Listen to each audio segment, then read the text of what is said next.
Welcome to a little bit of Florida here in California.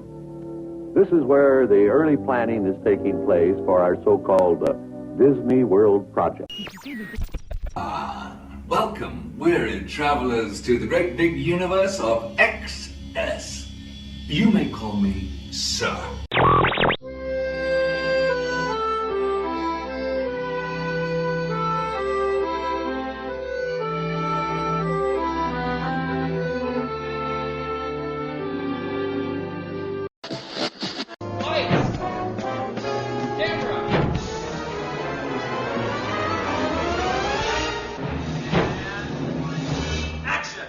WDW Radio, your information station. Hello, my friend, and welcome to the WDW Radio Show, your Walt Disney World information station. I am your host, Lou Mangello, and this is show number 555, and I'm here once again not only to help you have the best possible Disney vacation experience, but I also want to bring you a little bit of Disney magic wherever you are with the podcast, my live video broadcast on Facebook every Wednesday night, books, audio tours, special events, welcoming community, and more. You can find everything over at WDWRadio.com, and whether it's your first time visiting the parks or have been hundreds of times, if you're planning a vacation or just love the history, details, secrets, and stories, there's something in the show for you, because each week I'm going to take you from the parks to the screens and everything in between. And if you're a new listener, welcome. I invite you to go back and check out some or all of the past episodes for interviews, top 10s, reviews, and more. You can find the podcast over on iTunes, everything else over at WDWRadio.com, and be part of the community and conversation by visiting WDWRadio.com/community. So, Galaxy's Edge in Disneyland and soon to be Walt Disney World is the realization of more than 4 decades of living out our individual Star Wars fantasies, from playing with the toys in our basements to wearing our bathrobes as Jedi robes. I know I was not alone. We've always dreamed of being able to step into the Star Wars universe. Well, now we, and you can. And with so much to take in, wander through, taste, build, and enjoy in Galaxy's Edge, this week we're going to share top 10 things we, and I think you, will love about Star Wars Galaxy's Edge. The land is overwhelming in the best possible way, and we're going to help you navigate what to do and where, and the secrets on how to get the most out of your ultimate Star Wars experience. I'm also going to share why you don't have to be a Star Wars fan to love and appreciate the Black Spire Outpost. Plus, as a bonus, I had the opportunity to meet and speak with Bob Chapek, the chairman of Parks, Experiences, Products for the Walt Disney Company, about Galaxy's Edge and just what makes this place so very special. I'll then have the answer to our last Walt Disney World trivia question of the week, and I'll pose a new challenge for your chance to win a Disney Prize package. Then stay tuned to the end of the show. I'll have more information about upcoming WDW Radio events, including our next Meet of the Month in Walt Disney World, your voicemails, and more. So sit back, relax, and enjoy this week's episode of the WDW Radio Show.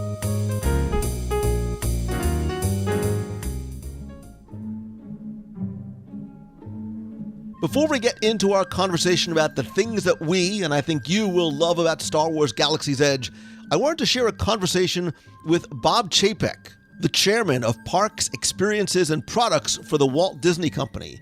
He shares some of the genesis, story, history, relationships, and significance of Galaxy's Edge, as well as its future in the Disney parks and much more. I was fortunate enough to have the opportunity to ask him a question about what I, and I think you, will feel is the most important element of your Galaxy's Edge experience. It was a true privilege to be able to be one of a select few to meet and speak with Bob, and I'm grateful for the opportunity to share that conversation with you here. Are you excited? Do you like what you see? Oh, yeah, absolutely.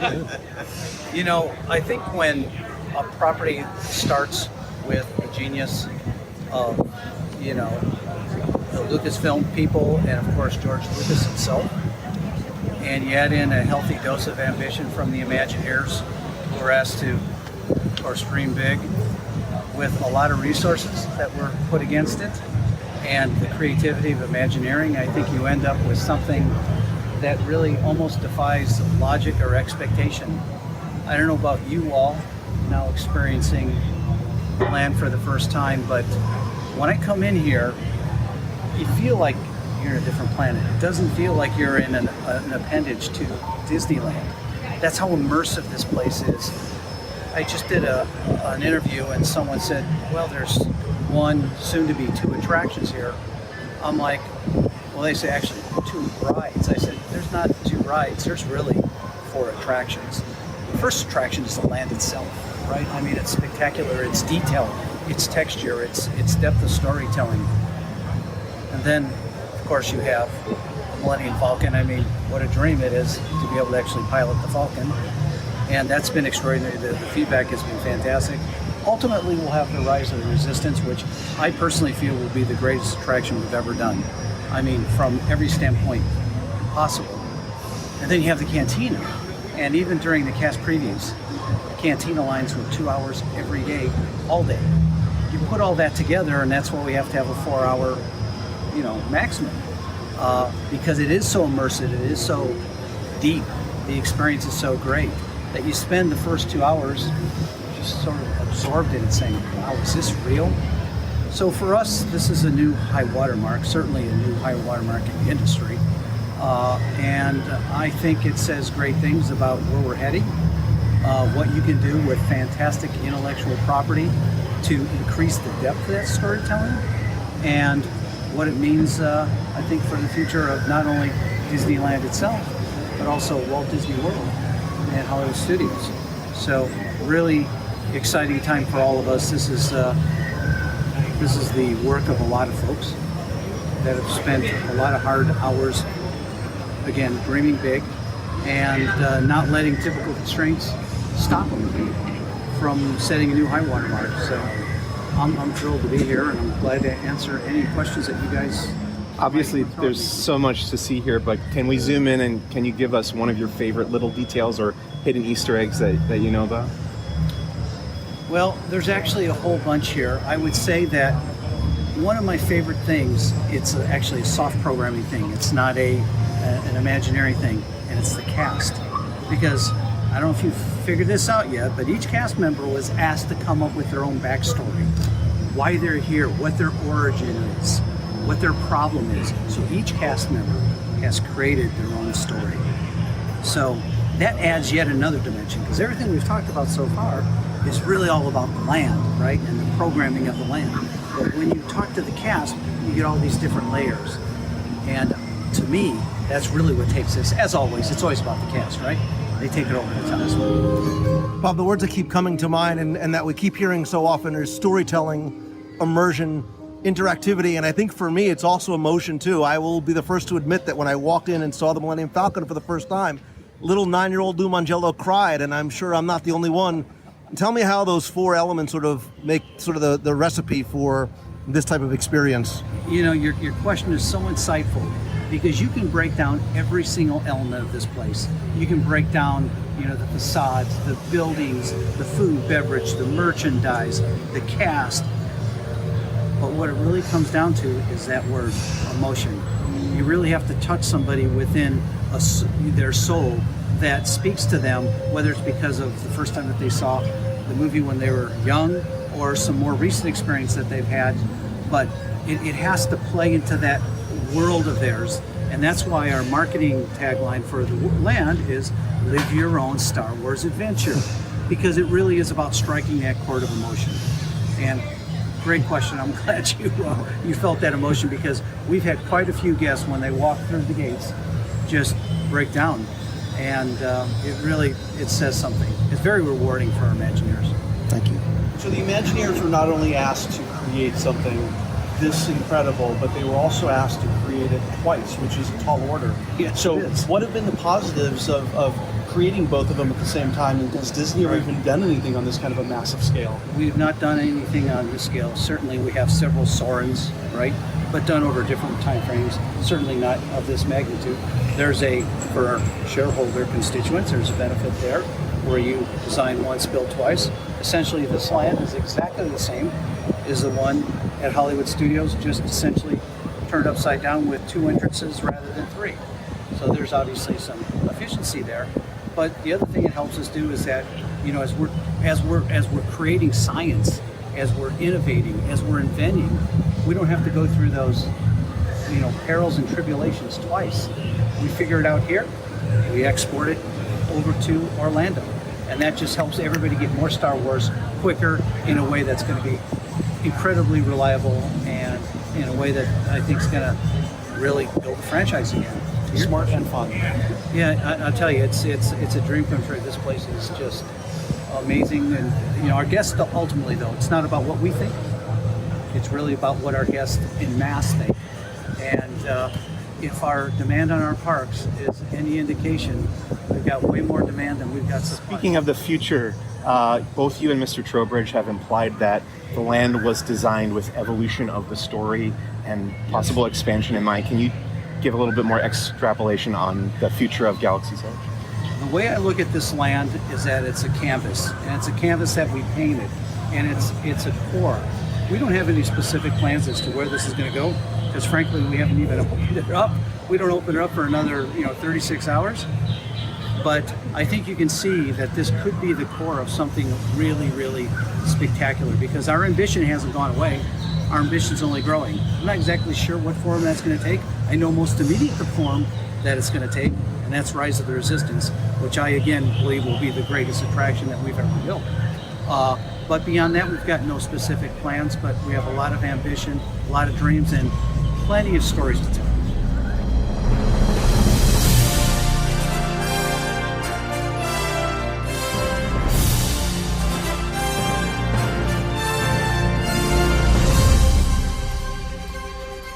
More than 40 years ago, and I'm not exaggerating when I say that our lives were changed forever. Not just because the Atari 2600 was introduced in North America, although that is kind of true too. Saturday Night Fever hit theaters. We lost Elvis. Roots premiered on ABC. And a little space opera known as Star Wars debuted on May 25th, 1977, and was instantly regarded as one of the most important films in the history of motion pictures. And I could easily spend hours and probably 100 entries on a top 10 list as to how and why it impacted not just me, but the imaginations of countless kids and kids at heart everywhere, and also impacted the wallets of their parents. And the more things change, the more they stay the same, because as Star Wars continues to inspire, and after stepping foot into the Black Spire Outpost, is going to make you want to sell your original 1977 action figures so that you can buy all the merch that you can carry home. But I'm getting ahead of myself, because everything changed forever again when on August 15th, 2015, it was announced that our childhood dreams really were coming to life, with Galaxy's Edge coming to Disneyland and Walt Disney World. And on that day, we also felt a great disturbance in the Force, as if millions of voices suddenly cried out in joy and were suddenly amplified, because collectively, we knew something awesome had happened. Construction begins in April 2016, and recently I had the privilege of visiting Batuu, a remote outpost on the Galaxy's Edge in Disneyland, before it opened to the public on May 31st. Of course, Walt Disney World opens August 29th. And my reaction was nothing short of emotional, to say the least. I was moved to tears, and I was not alone. And speaking of not being alone, in fandom, geekdom, nerddom, and theme park fascination-dom, it's usually all best enjoyed when it can be shared with friends, and I was excited to be able to share my first experience in the Black Spire Outpost with two of mine. And this week, we are going to share our 10 things-ish we love about Galaxy's Edge.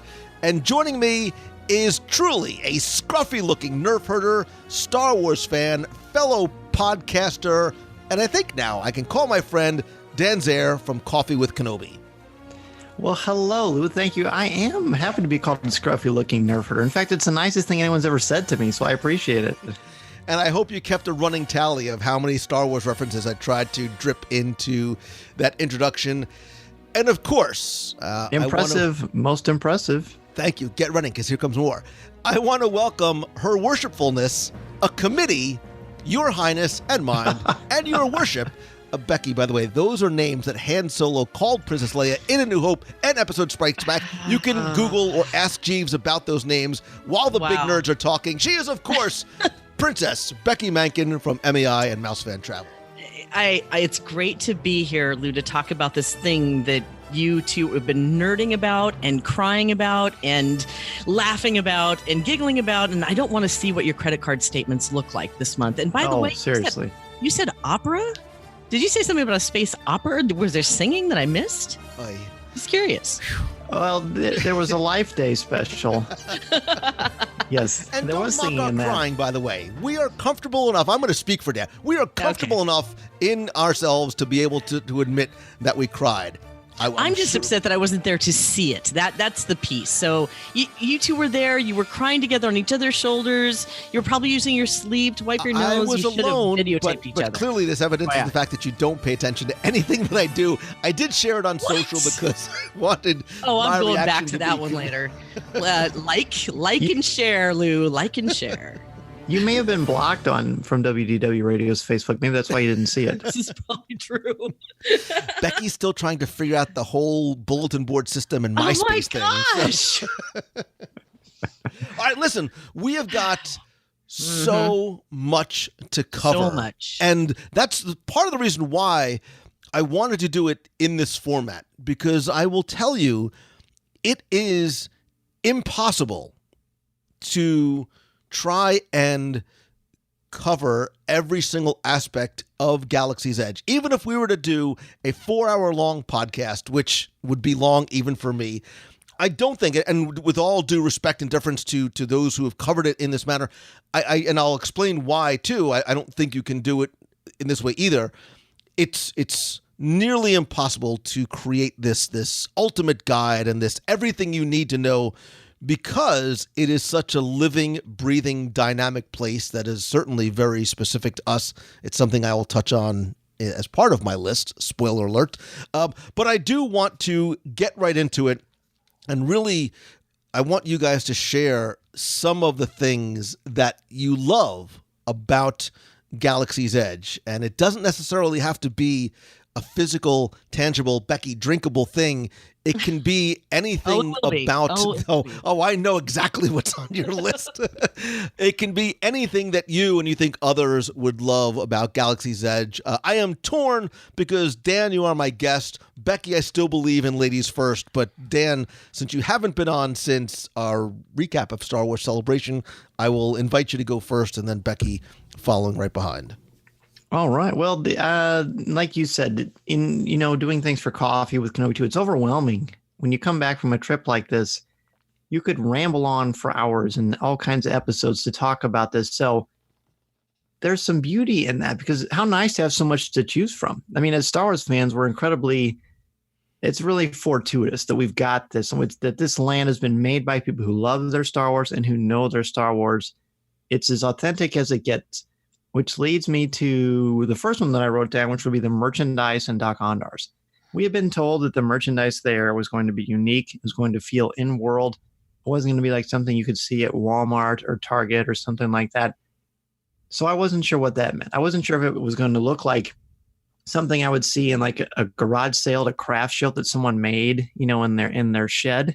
And it is not like that at all. It's got this incredible, authentic in-world stuff. For example, there's an entire wall of holocrons, Jedi and Sith holocrons. Now, for the uninitiated and the Star Wars uber nerds like myself, a holocron is a square, or in the case of the Sith, it's a triangle, and it is how the Jedi or the Sith store their information and their knowledge about the Force, about their teachings and their practices, about their forms of the lightsaber, all that good stuff. So it's a way to learn about. It's like a transporting library. You can buy these things. And the Kyber crystals that you can get in Savvy's lightsaber workshop or inside Dok-Ondar, you can use, and you can put them in. It's almost like it tells sort of like what kind of Jedi you are. I mean, I saw someone online, someone built their lightsaber They took their crystal out and put it into the holocron and said they were Luke Skywalker from The Last Jedi. That's how specific it is. Then it gives you kind of an explanation of what that actually means. That's just the tip of the iceberg about what these things do. I guess originally I wrote down the merchandise, but just the holocron. It's just the fact that you can get a holocron. It does so many things, and it lights up, and it's a very, very unique item. I think that's it for me, because that shows you how deeply they're going down the Star Wars rabbit hole to bring you something unique and innovative and amazing. Well, and I think Doc Ondar, and look, I even love the name, right? Doc Ondar's Den of Antiquities. There is a mythos behind it. There is a mystery behind it. And I'm going to probably say this ad nauseum more than once, to say that currently there is only a single attraction open and there will eventually be 2 attractions open in Galaxy's Edge is not just a misnomer. It's doing the land and this planet an injustice, because Doc Ondar's Den of Antiquities is far and away an attraction. Even if you don't buy a single thing, which it will take all of the power of the Force behind you not to, it is visually stunning. It is a circular building that if you sort of stand in the middle and just take your time looking around, not even on the merchandise shelves, guys. Like if you look up in the rafters, and I'm getting ahead of myself for something that I'm going to touch on, it is a treasure trove of things to see, especially for the Star Wars and maybe other film nerds in all of us. It is remarkably well designed and detailed. There's a vast array of merchandise. It's very easy to drop a significant amount of money, because each sort of stall or stand as you walk through has merchandise that's themed to a specific character. It's Jedi, it's Sith. There's things to wear. There's things for your shelf. There's things for your wall. There's things to interact with. I was incredibly impressed at just how creative, and we won't even get to the other merchandise outside, how creative the selection of merchandise is here. And this is probably a good point of any to say that the merchandise that you will find in Doc Ondar's and the Black Spire Outpost is unique to this land. You will not find it in downtown Disney Springs, out in Disneyland anywhere. You can only find that here, and because it's going to go, it's because of where you are, and we'll talk more about the story and the setting and the place. And look, even Doc Ondar himself, the proprietor of the store, and the incredibly, I want to say lifelike, as if I've ever seen one of these creatures before, but he looks just like the little hammerhead figure I had from 1977, but yes. He's incredibly, the articulation and the smooth movements, and seeing him sort of up in his cage as if it was sort of this, I want to say futuristic, but very, very old pawn shop on a distant planet, was one of my favorite places to visit inside Galaxy's Edge. Yeah, and that the type of alien that the hammerhead is called? The hammerhead guy. Ithorian is the name, of course. And it's got, you're right, it does have that pawn shop feel, but I was going to say the merchandise, like you said, you can't find it anywhere else, including the necklace that Princess Leia wears at the end of A New Hope. They took the original model of the original necklace, and they made duplicates that people can purchase there. You can purchase Yoda's cane. You can get some Jedi robes in there. The holocrons I mentioned, the stuff you'll see, it's completely mind-blowing. There's some stuff there from Star Wars Rebels for Hera Syndulla that's very sacred to her family legacy. There's only in a couple episodes of Rebels. When I saw that, I thought, my goodness, those are really deep cuts. Yeah. And it's not cheap. Like, the stuff in there is not cheap. But if you're a Star Wars fan, I mean, it's a gold mine. I'm sure it's a gold mine for Disney. Some of the other things, too, that they had in there that was really impressive was the Leia outfit that you can get. But one thing, before I say this, I want to just go on record to say, did you tell everybody this is going to be like a 40-hour podcast? It is not. It is not. 20 minutes, like we'll be done. First teeny little detail. But what was really cool about that is the outside. Because there's no big sign that says, come buy antiquities here. It's very low key. And there was quite a lineup because there was so many incredible, fascinating things to see and buy.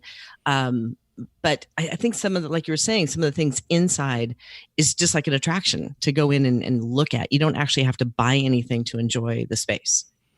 And I think as you look through, and I intentionally spent a lot of time inside the store because I was fascinated. If, by the way, if you go on my Facebook, in the WDW Facebook page and in the group, I have a 360-degree view that sort of is interactive, that you can scroll around and really look around Doc Andros, because I want you to take notice of even the chandelier, and Dan, like you said, some of the things on the walls that reference back to A New Hope, as well as all of the other films and some of the things you'll find on the smaller screen as well. But there's a sense of mystery about this place. And there's also, again, a treasure trove of little details. So, for example, on the walls, you will not just find a selection of blasters and helmets and relics, but I think maybe it was even, Dan, you pointed out something off to the side. You know, if you ever wanted to know what the underside of a Sarlacc pit looked like, they have this canister that gives you a sense, and there's this little sort of animated or animatronic Sarlacc, and that you can sort of get this cutaway view of what it looks like underneath. It's the they first premiered this in the Galaxy's Edge comic. There's a 5-issue miniseries where they show Doc Andor getting one of these things and putting them in a little container.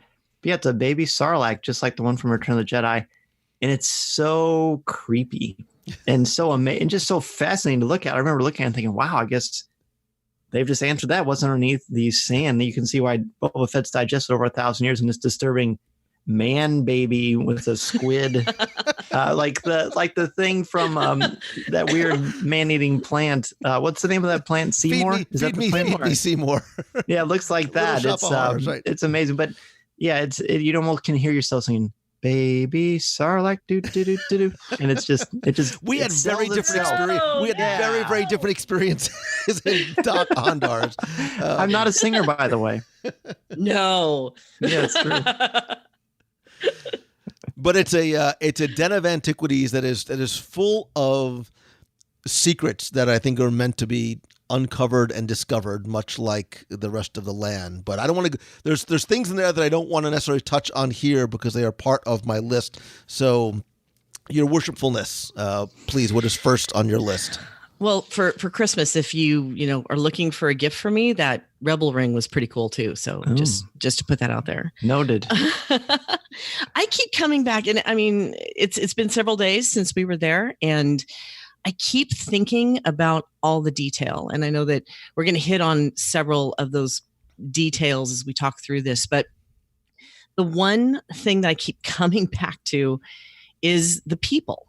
The citizens of Batuu, the Batuians, I don't know. I'm going to just Batuians. I'm not exactly sure. I'm like stabbing at the dark here, but the citizens of Batuu themselves, they are so into being on planet and being into their character. And I spent a good amount of time just talking to them individually and asking them about their backstory, because each one of them had to come up with their own backstory. And I think that that's part of why I feel like this is one of the most immersive experiences I've had in these lands, is because it's not only from the antiquities and the rides and everything else we'll talk about, but it comes all the way down to each individual person, whether it's the guy that's emptying the trash cans that are different colors to the person behind the register that is handing you your really special little gift card. There's so much about them that they have invested in their character.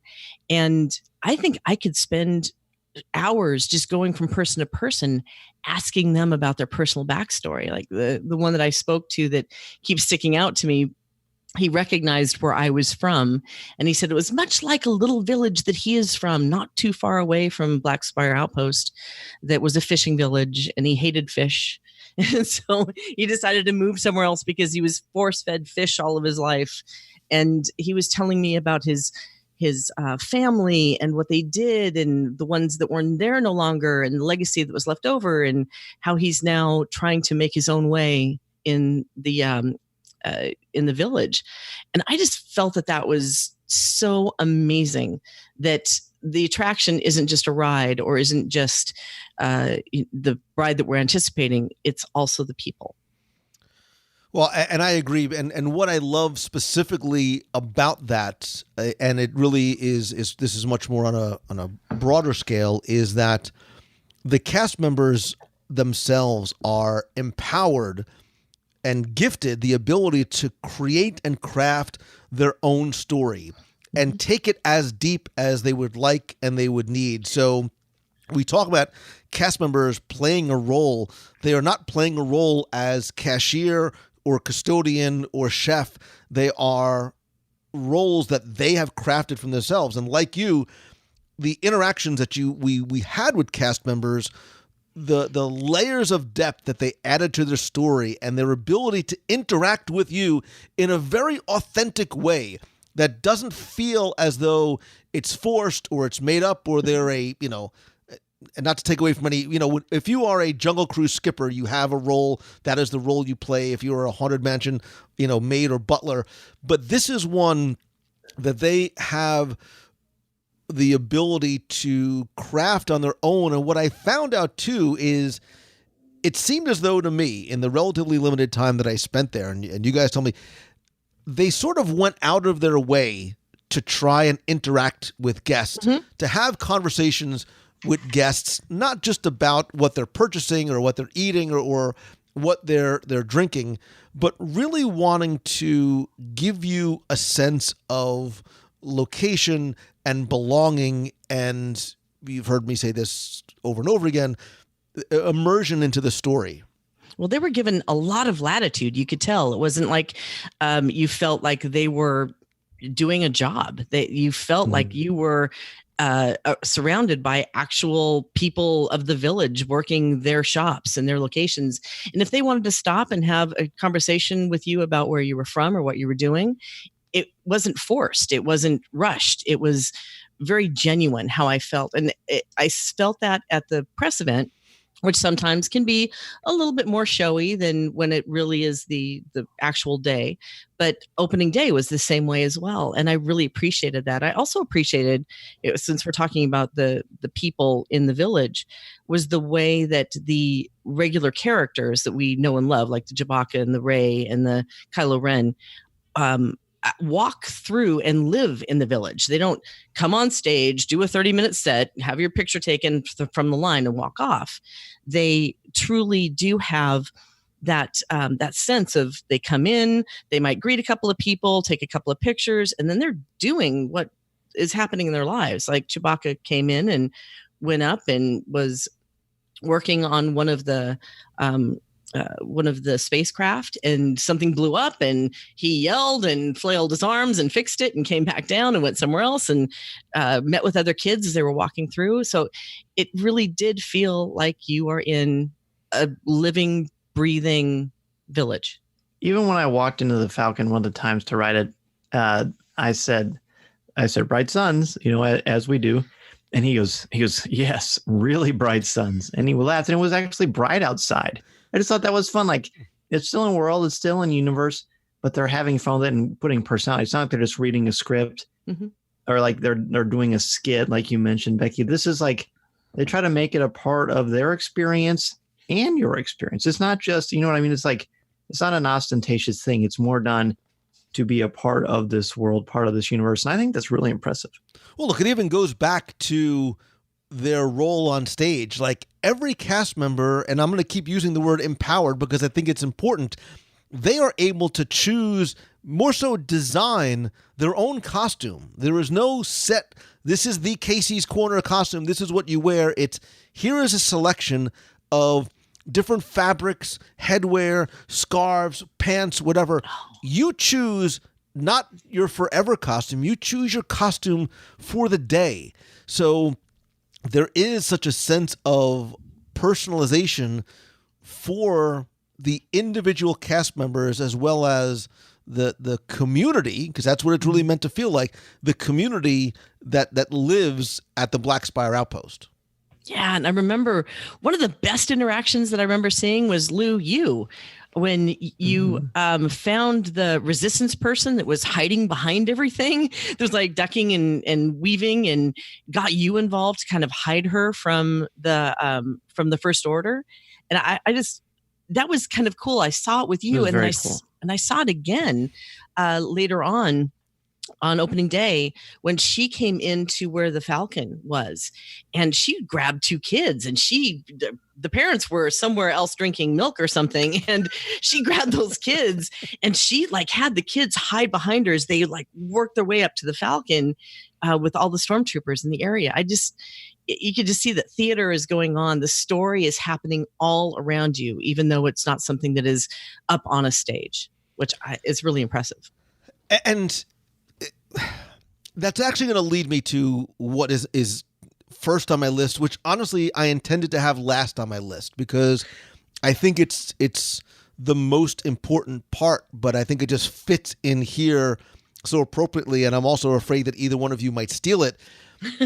We talk about the cast members and their role and their performance and their story, and it's never felt like it was forced. Certainly nothing is scripted at all, because everybody's story is unique. And that's the part of Galaxy's Edge for me that is unique, that separates this land and this experience from anything else we find in any other Disney park anywhere, because we play a role, right? And that's why I said at the beginning, with all due respect, I do not believe there can nor should there be the ultimate guide, that because we make our own stories as we go through not just Smuggler's Run, but the cantina, the shops, the restaurants, our interactions on the street with the cast members, some of the things we can do on our mobile devices, which I know we'll get to too. We are creating our own story, and to bring things full circle, we talk, in the Disney space and world, as we look at things and say, I wonder what Walt would think. And it's an impossible question to answer. I think this one's very easy to answer, because this is sort of the exponential evolution of what Walt wanted with Disneyland, right? Part of the reason why he wanted to build Disneyland, other than having a place that families could have fun together, was it afforded him the opportunity to bring his two-dimensional stories to life, not in just such a way that we were watching them in 3D, but he really wanted us to be active and interactive participants of it. That's why there was a little bit of a disconnect on attractions like Snow White's Scary Adventures. People didn't get that we were supposed to be Snow White living out her story. This is the next generation of that. We're not living out Han Solo or Luke Skywalker or Yoda, easy joke, a random Ewok story. We are crafting our own little Ewok adventures, right? And that's the beauty of it. And that's, the re-rideability, quote unquote, of this land is your time going not just through Smuggler's Run, but your time going through the land is one that you are going to create on your own. And again, not to jump ahead, but what the app allows you to do in terms of not just crafting this profile and earning rewards and benefits, but it's an extension of you. There is an avatar that is being built in there that is uniquely you, and every time you go back, you are building on your own look. It's brilliant. It's brilliant in the simplicity of the concept. It's brilliant more so in the execution of it, in how we are not, this is not a passive experience. We truly have a role and are creating our own story every time we step foot in Batuu. You know what's fascinating about this too, and you helped me to kind of flesh that out in my mind, is in other lands and other parks and whatever, they have, a similar idea as far as, look at, here is this castle, here is this, look at this shop, blah, blah, blah. Batuu and Galaxy's Edge, I feel like everything isn't a transition piece or window dressing or superfluous. It's all connected. It's all part of it. So whether you're on Smuggler's Run or going to the milk stand or going to the docking bay 7, I feel like it is all connected in such a way. I don't feel like any of it is just there to get you to the next ride. I feel like it's all part of the world, all part of the experience, all part of the land. I don't feel like you're going to feel cheated anywhere that you are. You know what I mean? It's not like, oh, I better hurry. Okay, this was cool. I better go ride this other attraction. And then I'm going to go to Fantasyland. It's not like that at all. It's more like this is still part of the story and the experience. And it's incredible that they're actually able to do that. I forgot I wasn't riding rides for a while. I thought, wow, I'm just enjoying this land. Absolutely. So Dan, I'm not sure. I'm really curious to hear what is not necessarily next on your list, but maybe the next thing that you thought of, or the next most important, or the thing that you love the most. Right. Well, I mean, the thing I love the most is building a lightsaber. Well, I'll save that for the end, for sure. No, one of the things I think that is really, really cool about this, of course, it's the Millennium Falcon. I mean, how could it not be the Millennium Falcon? Seeing that ship, that YT-1300, light fighter, is just unbelievably breathtaking, because that's the centerpiece. I like that no matter where you are in Batuu, all roads lead to the Falcon. I mean, that's a t-shirt right there, patent pending. Because they all do. It's almost like a giant U shape, even though the way that they have it designed, it doesn't feel that way, but it actually kind of is. But you always go back to the Falcon. And when you go there and you see this thing, it's almost like when you see the Sears Tower or I guess it's called Willis Tower now, or Wrigley Field, or you can tell I live in Chicago, or just something like that. It's just that presence is it's just right there in front of you. You're like, well, of course it's right in front of me. I've been thinking of it in my mind since I first saw Star Wars in 1977 or 78 or whenever you've seen it. So that's great. Of course that's great. But when you're in the line and you walk inside the Falcon into the main hold itself, you hear the hum of the ship while you're walking through the corridors. It reminds me very much of being on a jetway when you're about to board a ship. But in the Falcon, you hear the Falcons, the engine slowly kind of humming. You've got the floor, you've got the ceiling, everything about, the famous tunnels that Han Solo and everyone walks through to get to where they need to get into the cockpit itself. It's just those little details like that. I mean, I never thought, well, they should pipe in some sound of the engine kind of purring, but it's there, and it makes you feel like you're in a real place. I agree, and that's actually very close to something that I'm going to talk about. But you mentioned the Falcon specifically, and look, man, we talked about this multiple times. The moment that I stepped foot into the land, the first thing that I saw from the entrance that I came in at was the Millennium Falcon, which Disney explained is the very first time there has been a single full-scale version of a Millennium Falcon. Ones that they've built on set and on stages, on sound stages, have either been pieces of it, they've been a little bit of forced perspective, it's been a little bit askew, but this is what the Falcon would look like if Han Solo were to land it right there in Batuu. And I saw it, man, and I cried. Like, not a tear up, like, little sniffle, like I sat there weeping. And I'm like, what is this salty discharge coming from my eyes? Like, I was woefully unprepared for the emotional impact and effect that it had from me. And if you've heard me talk about this on the show, I've said that my love of Star Wars is very much rooted in the original trilogy. And as time has gone on, unfortunately, I have felt that starting to wane a little bit. I wanted the original. I wanted, episode 1 to be awesome, and I bought every single toy, much to my chagrin. Like, if you would have come to recent garage sales, you could have had some of those toys. But as the films had gone on, my attachment to Star Wars had started to dissipate. And it's funny because one of the things I have on my shelves, if you guys can see behind me, is I have my original Han Solo blaster from 1977 that I have kept since I was a little kid. I saw I'm getting choked up, man. I saw the Falcon and it hit me like a wave. And I thought of my dad, and I thought of seeing Star Wars for the first time.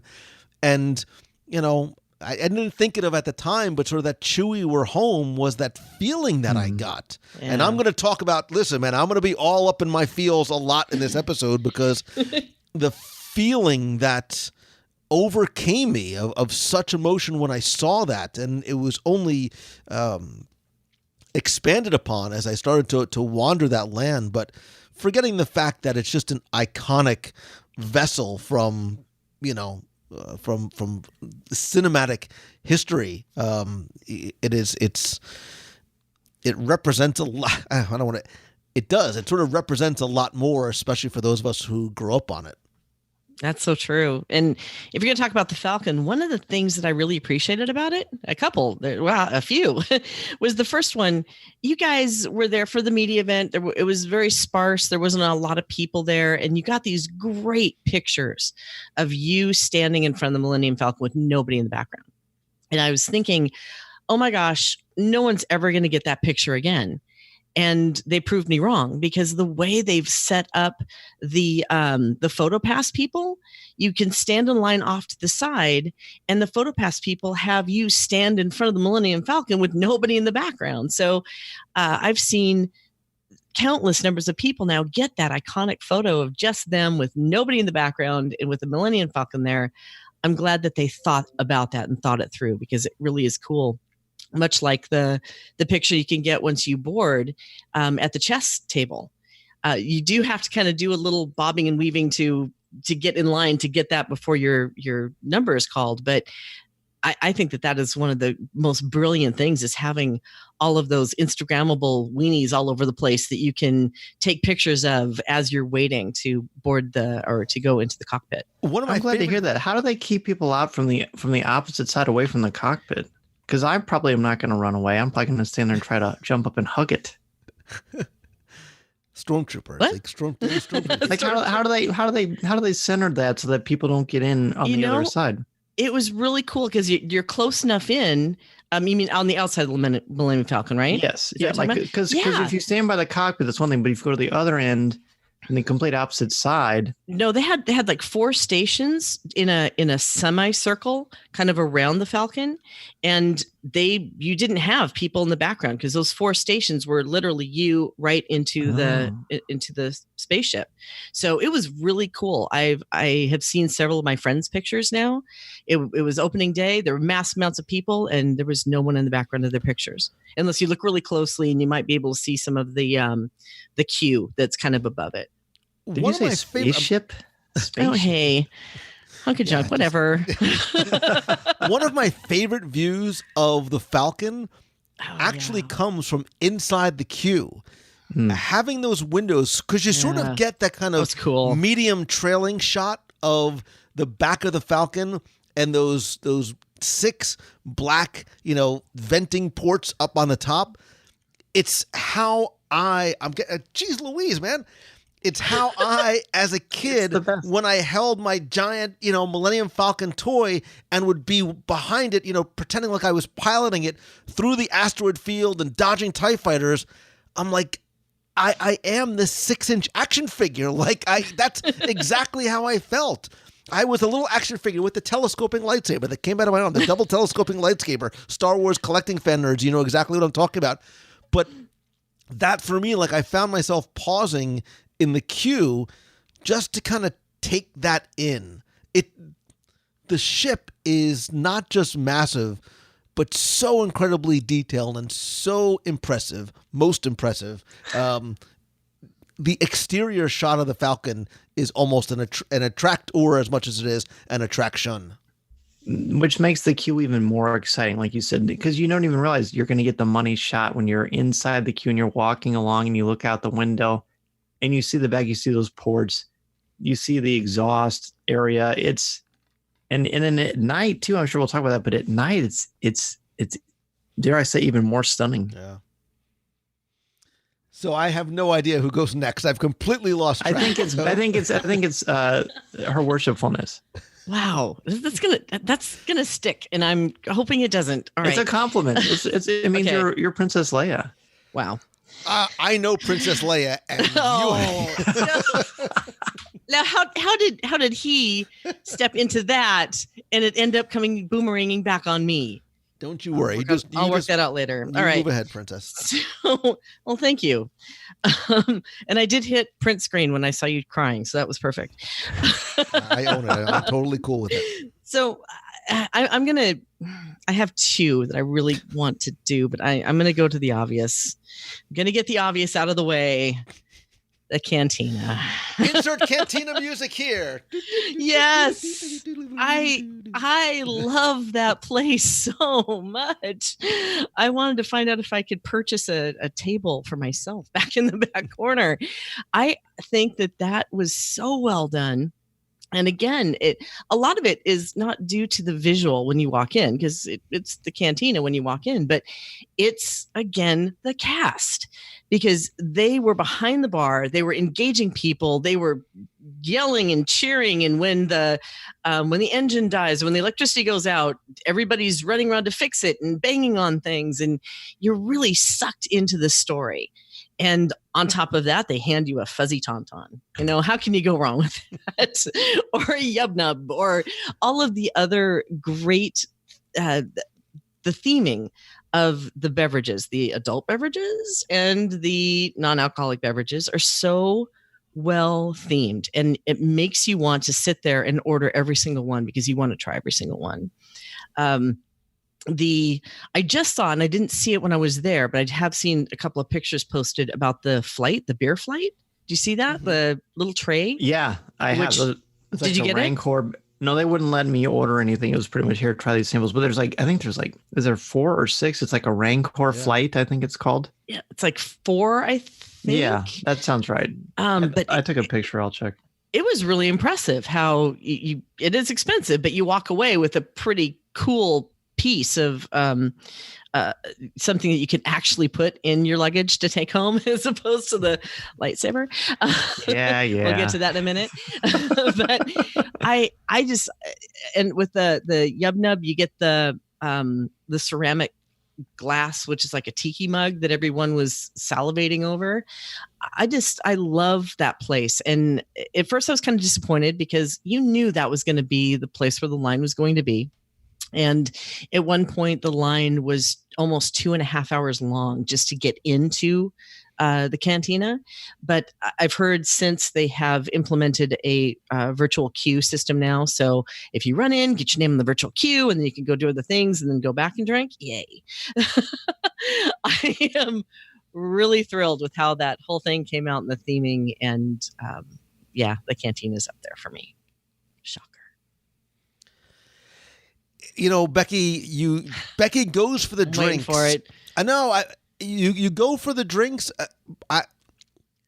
You stay for everything else, right? Yes. And there's a reason why, and I believe that they still have a time limit that you can spend in the cantina. Is that true? I know at the beginning of the tournament. I know they have a 2-drink maximum. So I do know that. And it is 4. For Becky, it's 5 minutes. Okay, so it is 4, by the way. 4 drinks for the. They were shooting for a 45-minute time period, I think. Right. In there. Okay. That's not bad. That's enough to get drunk and pass out. Or in the alternative, to go in and take in again all of the details that are in there. So I mean, even if, when you first walk in, as you go into the entrance, if you turn around, there's sort of a giant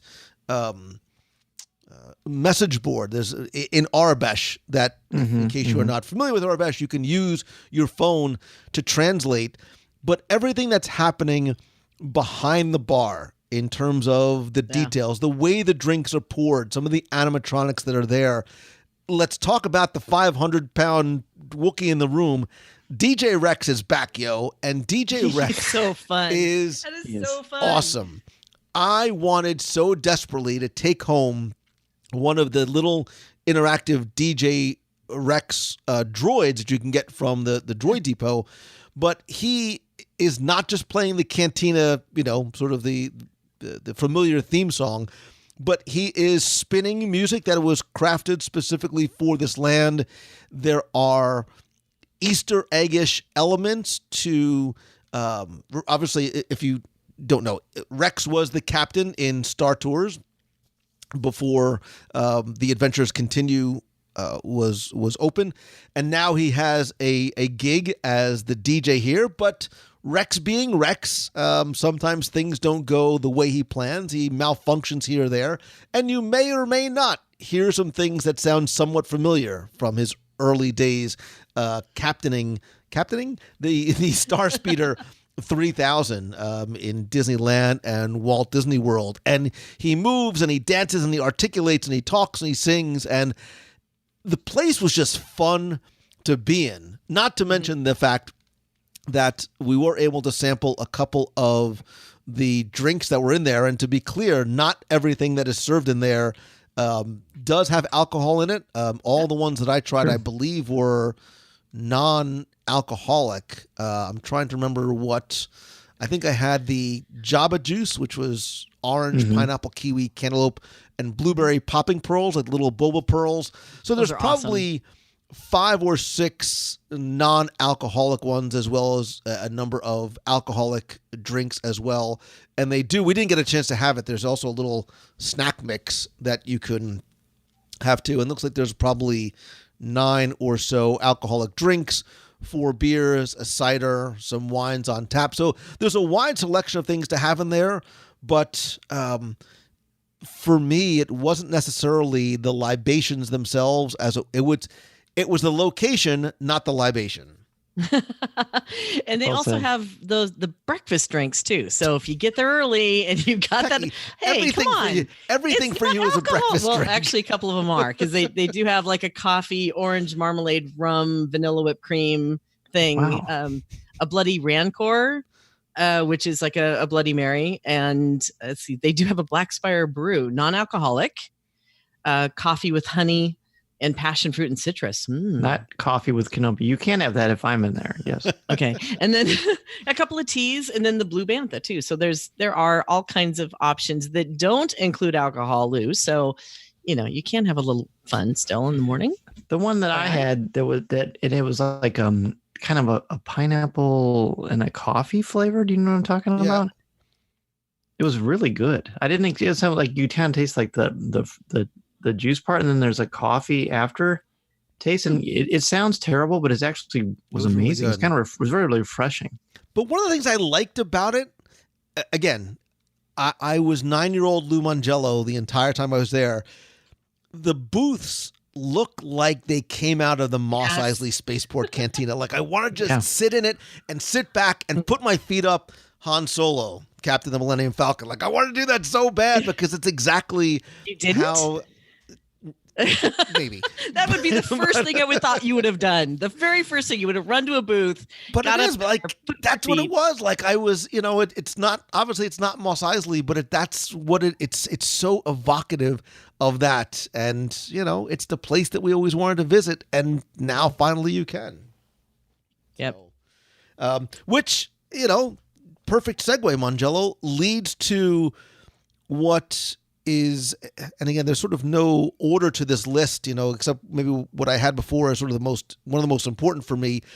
But what I found was that the best attraction in Galaxy's Edge is not Smuggler's Run. The best attraction in Galaxy's Edge is Galaxy's Edge. The land itself is far and away the best.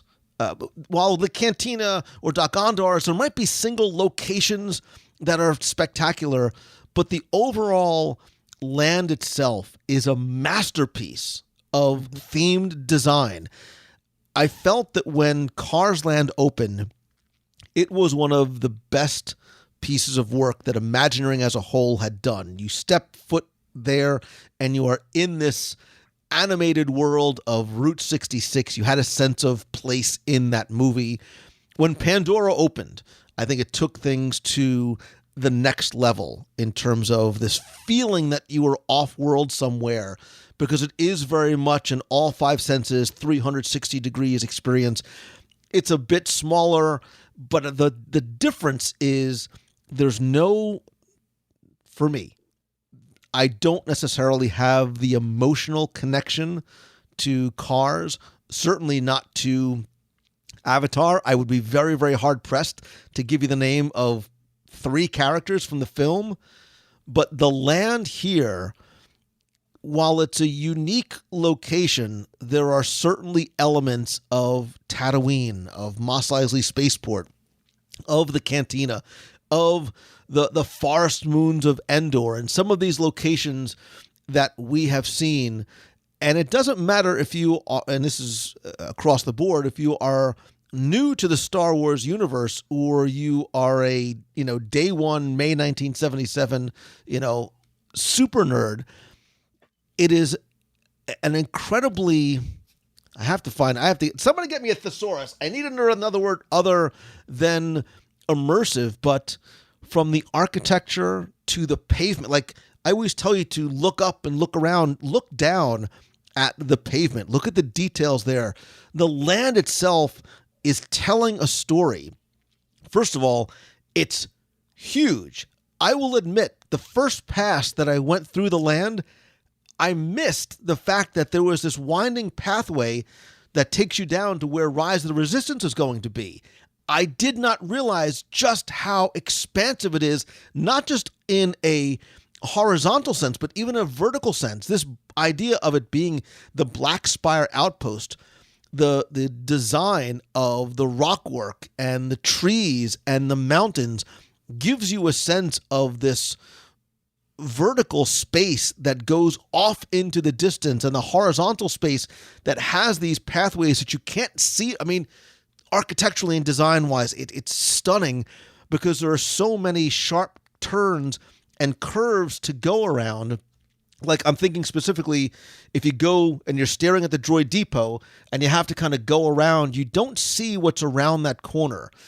There's a sense of mystery and adventure, and I don't know how else to describe it. Like, the land feels alive, not just because it's populated with familiar characters and as well as the residents of Batuu, but the way it's designed and the sort of that multi-level, multi-step area. You have to kind of go up and over that center area to get over to the Falcon. And in places like when you transition from Main Street to Adventureland, right? There used to be the bridge, and now there's a lot of grass, trees, and greenery, because it wanted to give you a sense of not knowing what's on the other side.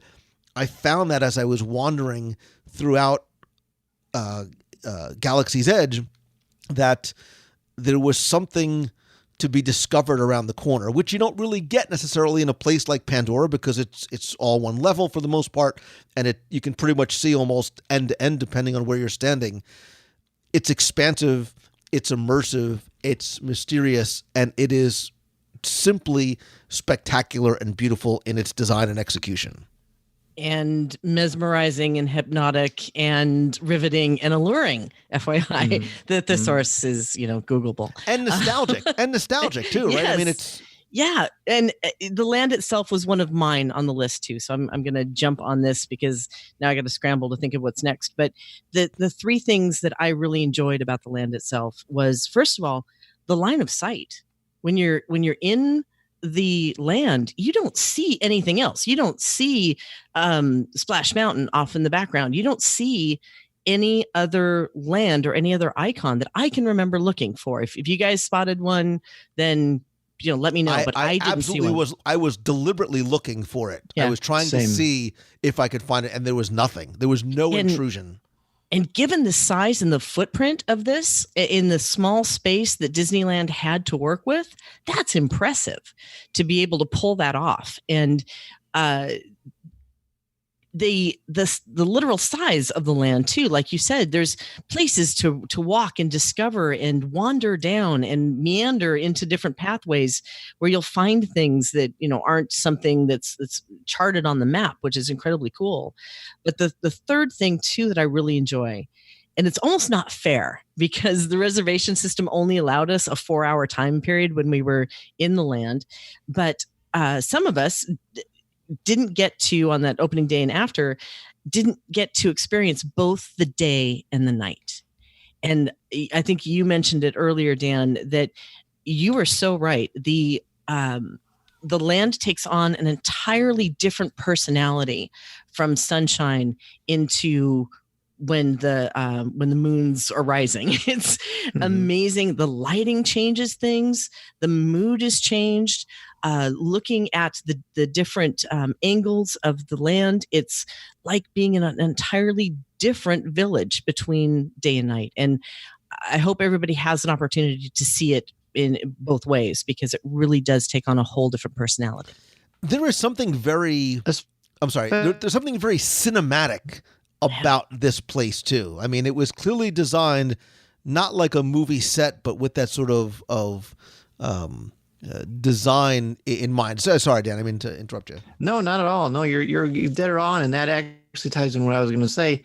At night, when I was in this side where the First Order is heavily involved, and you've got the TIE Echelon parked down there, and Kylo Ren comes out with different officers from the First Order, it felt a little more sinister. I mean, of course, you still feel safe, but you're in that show, you're in that world, you're on stage too. You're in the Star Wars universe, and it just feels like a different place. Where when the sun's out, besides the guns being out, of course, you've got the notion that it's open and it's expansive, but at night it just feels like there's no shadows, there's no places to hide. And when the stormtroopers are walking around, it's much more easier for them to come up and harass you, which, by the way, when I saw the stormtroopers teasing Becky, she handled it like a complete Jedi champ. Very impressed. She called in her royal guards to have them disposed of immediately. Shh, quiet. That's my secret. It's quite good. Now, the fact you can stand. Oh, true. It's true. And isn't it cool? You both mentioned this.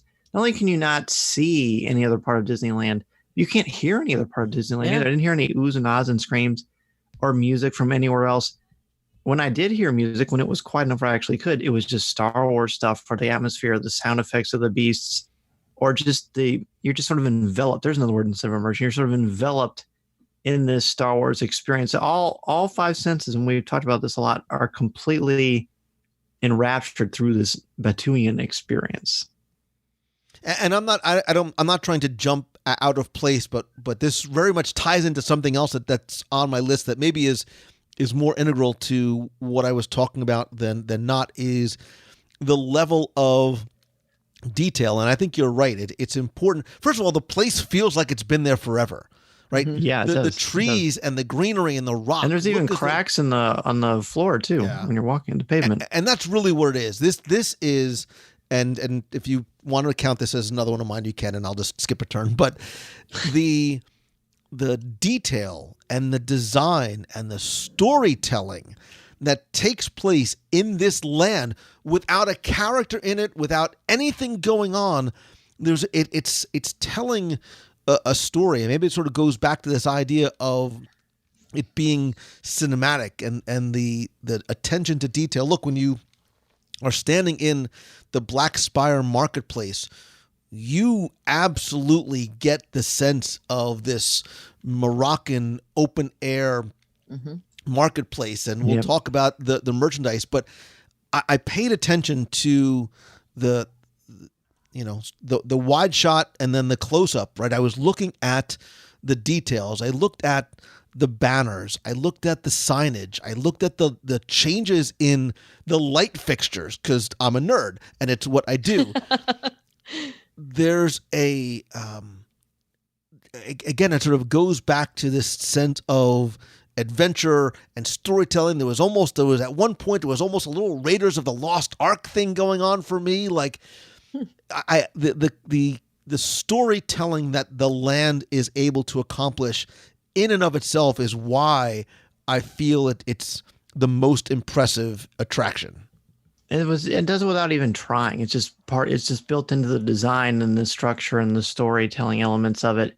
And one thing that I haven't heard anyone talk about, we certainly didn't talk about when the two of you were having a cup of coffee with me on Coffee with Kenobi.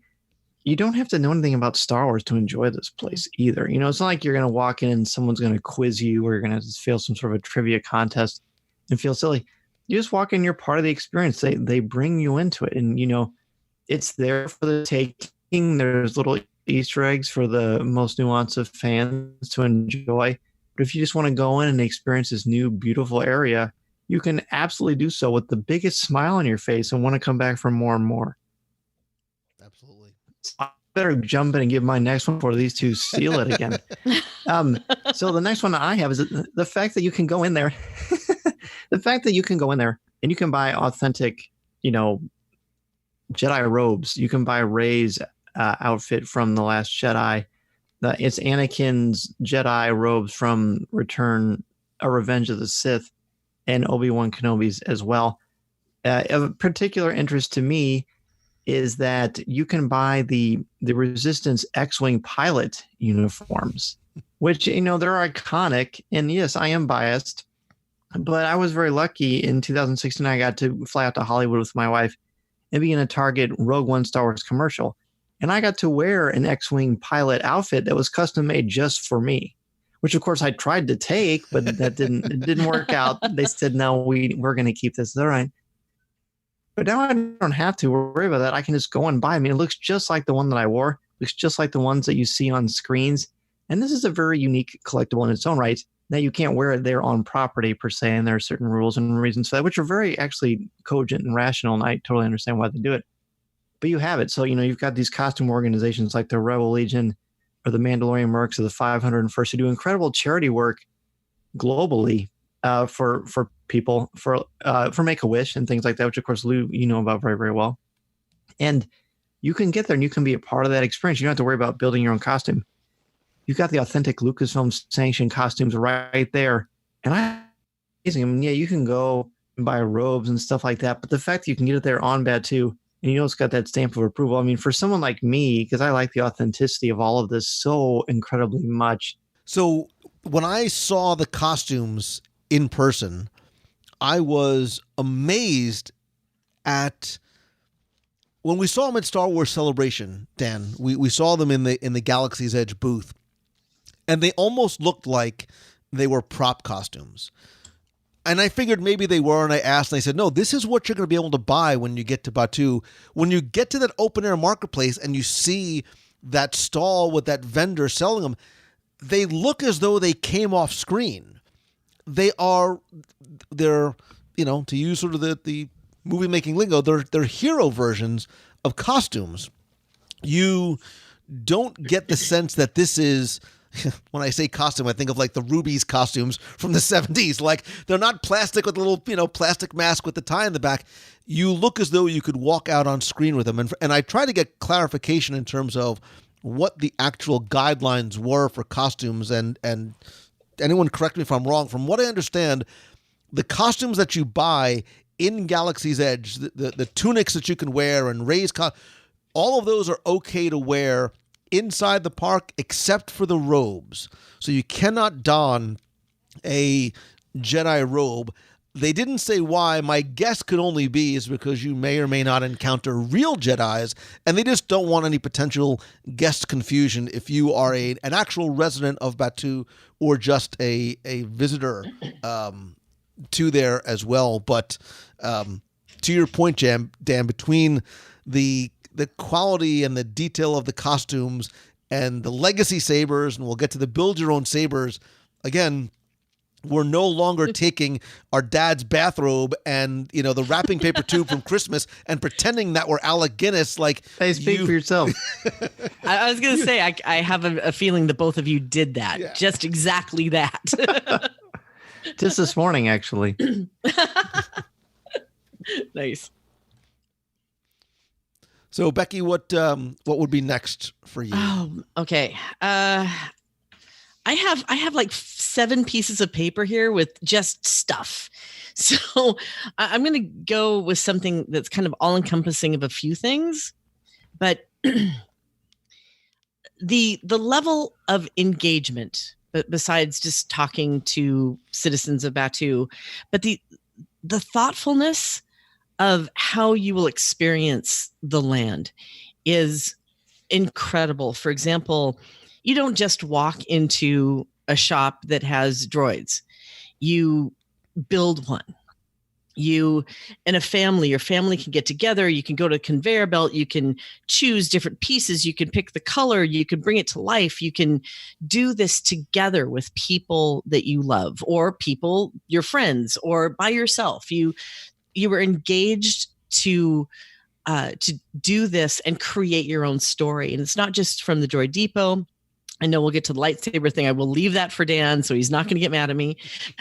But the other things, like when you go to the little creature area, you meet the little creatures. They talk to you. They wander around. And then if you buy one, you take it home in a pet carrier. I mean, it's just so thoughtful how they've done this, all the way to, let's go ahead and touch on the app, because I think that is, again, if the food and the merchandise and the land itself and the ride and the people weren't enough, they've also done an incredible job with the Play app, where you can scan things and hack things and check things out and have credits taken and given to you depending on how you do, and how the environment reacts to you, which pulls you into the story, is just, I still can't wrap my brain around it.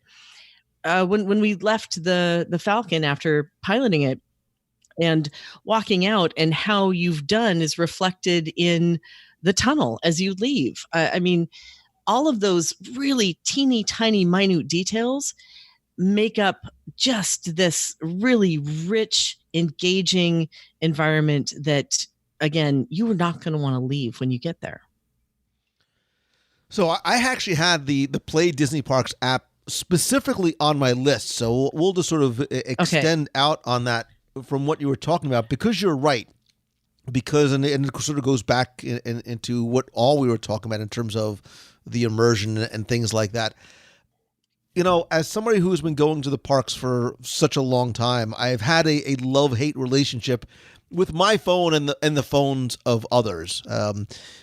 Walt Disney World and the Disney parks for me has always been a place to escape reality. And I wish sometimes I could just, lock my phone in my room and leave it there so I could be so present. And not that it's any of my business, obviously, but I would oftentimes over the years watch families together, and I'd be standing in a queue, and mom, dad, and the 2.5 kids are looking down, and the dad's checking email, and the mom's on Facebook, and the daughter's doing her duck face for Instagram, and the son is playing, Jetpack Joyride or Minecraft or whatever. And I'm like, come on, man. Like, first of all, this is your family trip. You spent so much and sacrificed so much to get here. Like, engage with one another and engage in the land. And I think Disney has done some wonderful things and progressed over the years in terms of making the queues interactive, from physical things that you can do to ones that are more that are less attached to the attraction. And what has happened with the Play Disney Parks app that was released about a year or so ago is it is no longer meant to be, your phone is no longer a distractor or a distraction from your time in the parks. It is meant to enhance what you are doing, not just in terms of things like scavenger hunts, but it's really, and what the Play Disney Parks app does is the gamification of your experience. So when it is not just about, making fast passes anymore, there's a whole nother layer and skin and application almost that comes to life inside Galaxy's Edge. And again, without giving away too much, there are tasks you can do in between eating, the Smuggler's Run, eating, snacking, drinking, eating, etc. while you're in the park. There's things to translate. There are boxes to scan, but there's also droids you can hack. There are jobs you can be assigned.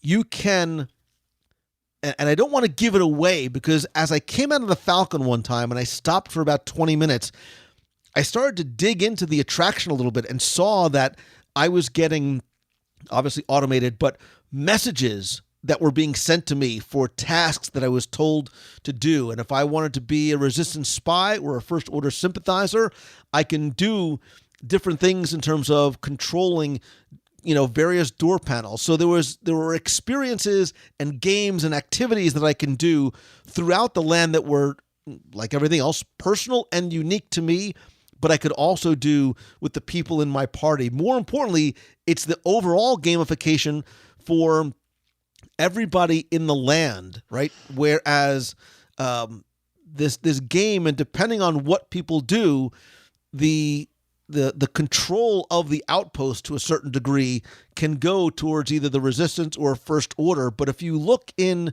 your profile, you're building not just credits, but you're building a persona. You are, getting different costumes, different weapons, different tools that the more you go and the more you do will allow you to drill down deeper, and monstrous amounts of credit to the developers of this app. Yes. Normally, as a tech nerd, right, when an app comes out, man, it's a version 1.0, it's buggy, it crashes. The app was spectacular in terms of its execution and its design and its ease of use. Like, my kids would be able to do it. I don't know if my mom could, but I was able to do it. And I love the fact that it was something that made my time there better, as opposed to distracting me from what was. Does that make any sense? Well, yeah. The app itself is, again, yet another attraction, because you don't have to go on Smuggler's Run or to go to the canteen or do any of these other things if you didn't want to, because it sounds like you could spend an entire day with the app building your persona, which I think that is, again, brilliant. It enhances things rather than distracts. Mm-hmm. And as a guy who teaches literature and writing for my day job anyway, I like that there's an Aurebesh translator on there that you can use, because I think Aurebesh is sort of a beautiful symbolic way that it's a Star Wars written language. It's not a spoken language. And I just love that it's everywhere. And there's all little Easter eggs and nuggets, and there's little inside jokes and humorous anecdotes. It is really, really a clever, another here's that word again, immersive way. I hope people don't listen to this and make it a drinking contest, because it's going to be bad news. I think it's great.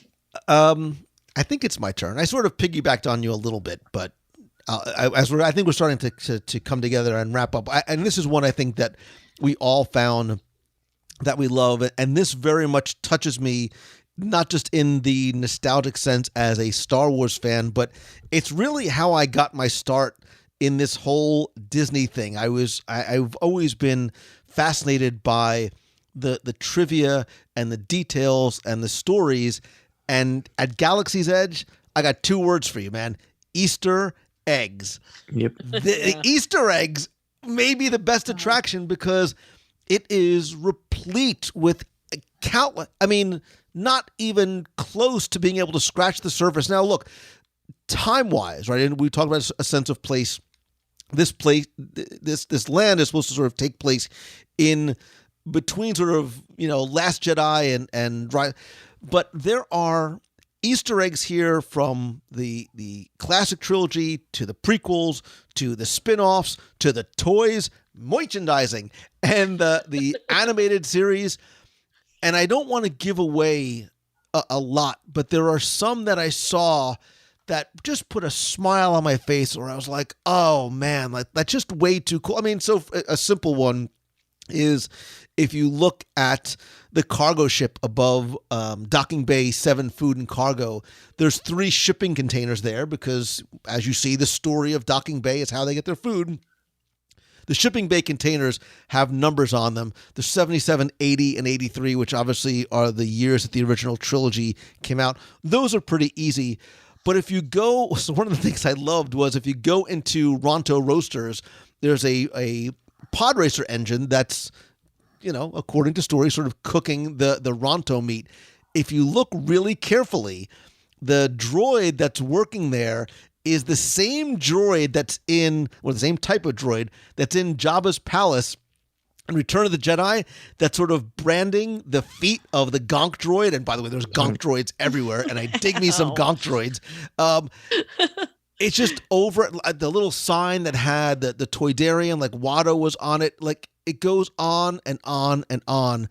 And I found myself, as I would go to the different venues, again, like the whole land, I was looking at the venue from the wide shot, the full view, and then I was trying to look very carefully and as detailed as I can at the minutia. And Doc Ondar's is an absolute treasure trove, not just of merchandise you can buy, but I spent a lot of time in there just looking and trying to zoom in on my phone at the stuff on the walls and the stuff on the up in the rafters that aren't just from maybe A New Hope, but you might find some things in there from an extended universe, maybe an upcoming Mandalorian series, maybe another film that's not necessarily Star Wars related. Countless details. And look, I found myself, because of all these things, smiling ear to ear like little Lou Mongello in Christmas 1977 when he got his Millennium Falcon and his land speed. Like, it was every time I turned another corner, I was getting another gift in the form of these little Easter eggs. That's actually the next one that was on my list too. The Easter eggs and docks in the marketplace, or the fact that there's blaster fire on the outcropping of the cantina itself to indicate that there were some ne'er-do-wells previously there that were doing things. But actually, you can find how some of that blaster fire got to be from reading the Galaxy's Edge Marvel Comics series too, or looking at Thrawn Alliances, a book by Timothy Zahn that came out last summer. It's all there, and the fact that Lucasfilm Story Group is working so exclusively and painstakingly for 5 years on this to give you these things, and also knowing that it's a living, breathing place. Anyway, right now the timeline for Galaxy's Edge is after The Last Jedi, but they've also made it very clear that as the stories progress, so too will the environment in Batuu, and I think that's very, very exciting because you've got that repeatability, like a good film, where there's certain lines or key moments or characters that you love. Batuu is going to offer that for you in a whole new way, which is even the fact that I feel like I need to pinch myself because I can't even believe I was at this place. I'm hearing you two talk. I can't wait to go back. Me neither. And I think because we said this at the very beginning, because the Easter eggs and these little treasures are from every sort of iteration of the Star Wars universe. So I remember inside the Droid Depot, there's most of one of the Imperial, what are they called? The Enforcer droids, like K2SO. Mm-hmm. So, and I'm like, I'm getting stuff from, and well, look, continuing on from last week, my love affair with Alan Tudyk continues yet again. But I loved that there was something that I was able to catch from all of the different series of films. And I think even guys like you, Dan, who are much more deeper entrenched in the Star Wars universes, in the big screen and the small screen and in the written word, with the comics and stuff, will find even more as you travel throughout. Even on the Falcon, like when you're in the queue for the Falcon and you're by the Jajaric table, there's some really cool stuff. Like, I don't know how I'm going to see with the blast shield down, but I'm telling you, you will. There's a lot of neat stuff everywhere. Everywhere you turn, there are details everywhere you turn, and I think that speaks to the immersion of the story that they have put together for the true Disney Star Wars geek that knows every single piece. But it's still, again, appealing to people who maybe don't know a lot about the Star Wars universe. So I think that putting that all together has just been fabulous.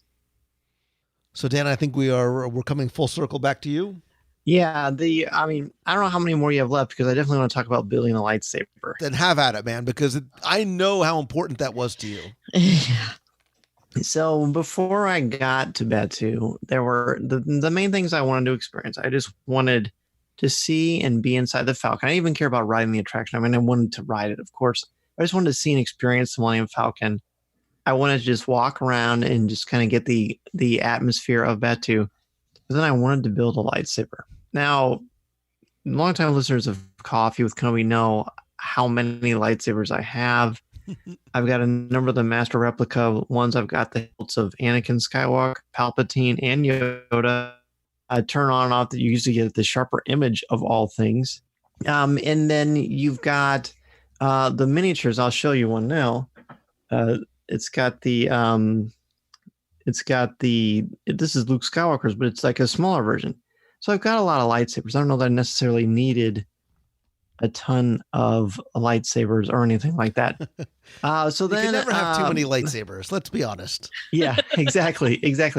So then I go in there, and when I go in there, I see, first of all, the legacy lightsabers you can get at Doc Ondar's are incredible pieces of merchandising, and they're molded right from the actual ones that were used on set as well as the props. So they're great, and you can buy two different kinds of blades to attach them, so you can actually have battles or ignite them and have fun with them in that fashion. The cases that you get that they give you for that are awesome as well. So they're all great things, right? But so you think that would be enough, but you can go in and you can buy, there are 4 different styles to choose from. And when you do that, you basically decide, what do I stand for here? What is it that I'm going to try to do? Do I want to be peace and justice? Do I care more about the nature side of things? Do I care about defense, or am I a Sith Lord like Lou? Like Lou, there you go. Yeah. Which I know that we'll get into. So I decided, I went in there just to look at it.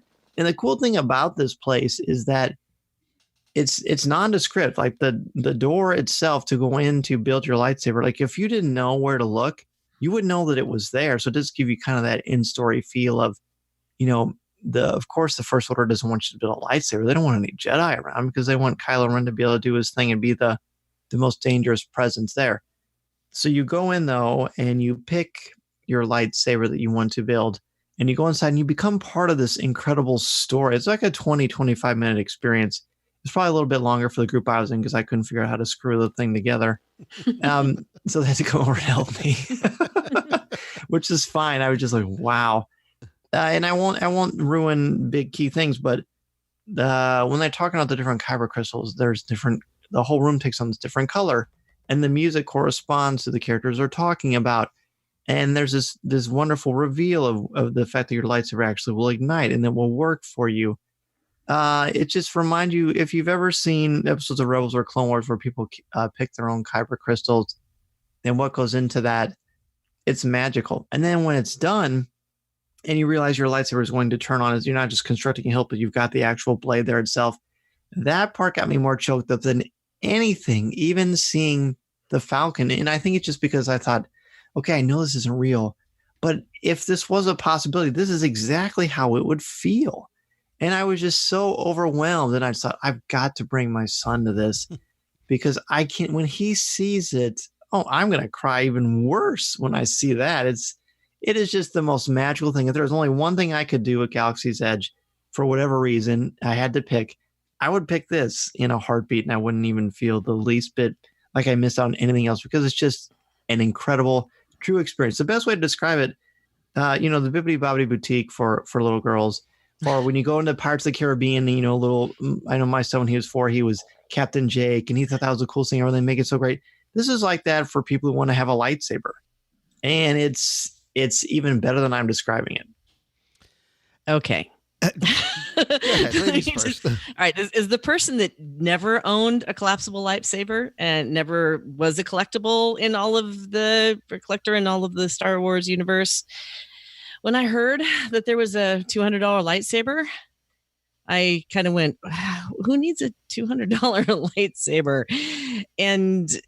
And after we were done with the experience, I can't imagine not having a $200 lightsaber. It was the experience. You're paying for the experience in the show, and it is so amazing what you go through. But the selection process, and when you get up to the place, it's not marked. It doesn't say get your $200 lightsaber here. They will talk to you about their metal scrapping, and it is really a show from the moment that you walk up and you hand over your credit card for credits, which credits for them, not for you. But it was such a neat experience to select and choose and design your own lightsaber. And I am really thrilled that we did it. I was really happy that Lou put together the Sith one. I was thrilled as we left I mean, the moment that we all got our lightsabers and they were charged up and we realized that they were on, we all immediately went to battle with each other because it was that fun. And then it wasn't until I was walking out of the park later on that I realized, oh, how am I going to get these home? Which is a whole nother story. But I'm with you. If there was any experience of, the droids are great, and I'm sure sometime I will do that. But I'm really glad that I went through that show, that experience. Sorry, I'm going to show the experience where I got to personally design my own and be part of that, which was worth the 200 credits. Like the films themselves, oftentimes the Sith Lord is hiding in plain sight, Becky Mencken. You are going to make me address this. Red looks good on you. Let's be clear. Let's be clear. Saying. You guys were going to do, this is the honest story. You guys both wanted to do the Savi workshop experience. I was actually planning on sitting it out. And Becky's like, no, you've got to do it. You need to go and do this. And she force choked you. Hey! Wow. She's like, you have to do it. And I said, no, I wanted to wait just for, my own reasons. I thought about maybe doing it with my son for the first time. I said, no. She's like, Mangello. And then she gave me like the Jedi mind trick. Jedi mind tricks don't work on me. But they worked on me because she's like, you've got to do it. And the reason why you wanted me to do it so bad was you went from being the person who didn't think she needed a $200 lightsaber to I need two $200 lightsabers. Mangello, building a light. I didn't want you to feel left out. No, I wanted you to be part of the experience. To bring home two lightsabers. So you and your words were shaking your finger. Your words were, I'm not standing on that line twice. You're building a lightsaber. Again, I would never say online. That's where you're getting online, in your story. Whatever. I would never say online. So we did it, and look, I'm incredibly grateful for being able to do it. But it was your lightsaber, so you were standing next to me, and I said, "You tell me, how you want it to be built and what color and look and that's part of, and again, I'm not going to spoil anything, but part of, and you're right, while the lightsaber itself is it has heft and weight to it. Again, it feels as though it came off the screen. You are paying for the process, the story, and the part of the reason why I would not necessarily share anything is it is a very personal experience for you. You pick one of 4 different hilt themes at the very beginning. There's peace and justice, power and control, elemental nature, and protection or defense. There are different materials for each of those themes that either came from scraps of Jedi temples or warriors from the dark side or things from the more natural elements. So you pick something that feels, again, it's in the feels, you pick something that feels right for you. Later on, you will pick the color kyber crystal, right? It's red, blue, green, and purple. You're going to pick the color that feels right for you. And the reveal is, the air came out of the room. There's this, oh man, like you're kidding me. Like, there is a climax to the experience when you get your saber and then, you ignite the saber in your hand. Like, it's crazy, man. Like, I see why you cried, man. I would have, if I could have, I would have gotten off my step stool and run over and given you a hug. I absolutely would have. It's $200. It's the best. And it's worth every cent. And yes, you get a carrying case and things like that. You can, beyond the confine of Savi's workshop, you can continue to customize your saber with stuff you can get at Doc Ondar's. Like, I know people are like, oh, I'm going over to get a different color kyber crystal because I want my saber to be yellow. I want to get, this other thing for it. I love it. Like, I want to go again because I want to take my son. Like, I need to just, I want to just watch, like you said, Dan, like, I want to, I do, like, I want to watch this through my son. Don't laugh at me. I do. I want to watch my son's eyes and expression and the smile that I know is going to come over his face. So.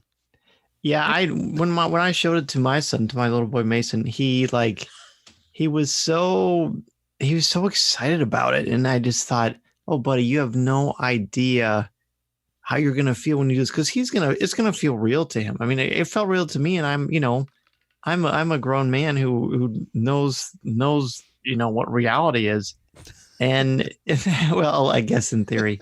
And it's just, it's so funny. Like, we're all people who use our words,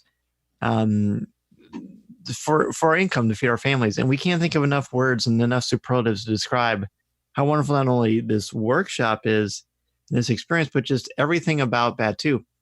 And I've been wondering, like, for the two of you being such, theme park and Disney veterans and aficionados, don't you feel like Disney has just suddenly taken themselves to another level with Galaxy's Edge? Oh, yeah. Without a doubt. Without a doubt. I mean, that's what I was alluding to before. I thought Pandora was and remains spectacular. And I cried on the back of the Banshee, not because I was riding on the back of a Banshee and living out my Avatar imagination, but because of the emotional element of having this living, breathing thing below me, this sensation of flight. It's on a whole different level here. And it really is. Or you go back to Tokyo Disney Sea, Lou, where you and I kind of walked away from that saying this is one of the most detailed, immersive land or theme park that Disney put forward. And this, would say, just leaps over that. Leaps and bounds. And in Cars Land, when we walked into Cars Land, and you felt like you walked into the movie, you absolutely did. When you have a little kid who looks up to mom and dad and says, I'm in the movie. It was really incredible, but this takes it to a whole new level. All right. So as we're starting to reach the end of our top 77 list, see what I did there? Sorry. Mm-hmm. What is next or last on your list, Miss Mikan? Well, I'm going to do a really quick one, and then I'll do the real one. The quick one is I can't stop obsessing over the whole blue milk, green milk / Beverly of Batu thing. I can't help it. I loved blue milk, which isn't milk, which is more of a slushy with coconut. And again, add some coconut rum and it would be fantastic. But it's still good. It's still good as is. The green, I think every single one of us, the moment we kind of took a sip of that, we wanted to find the nearest trash compactor wherever it happened to be. There are people who have said that they enjoy the green milk, and good for them. There's others that I've seen have gotten it in a swirl where both of them are swirled together. And I just think that would be the worst thing known to man. Blue milk, although I'm blue team. I'm definitely blue team there. And green is Batu Beverly. So I wanted to throw that out there. It's definitely an acquired. I think the green milk is definitely an acquired. Look, yes. I say this all the time. I don't even want to taste it. Stitch's Great Escape was somebody's favorite attraction. Somebody's going to go, oh my God, this green milk is phenomenal. It's not necessarily. I was not a huge fan. Yeah. No, it's not butterbeer. I mean, they don't have to. They're mutually exclusive concepts, but it's just not.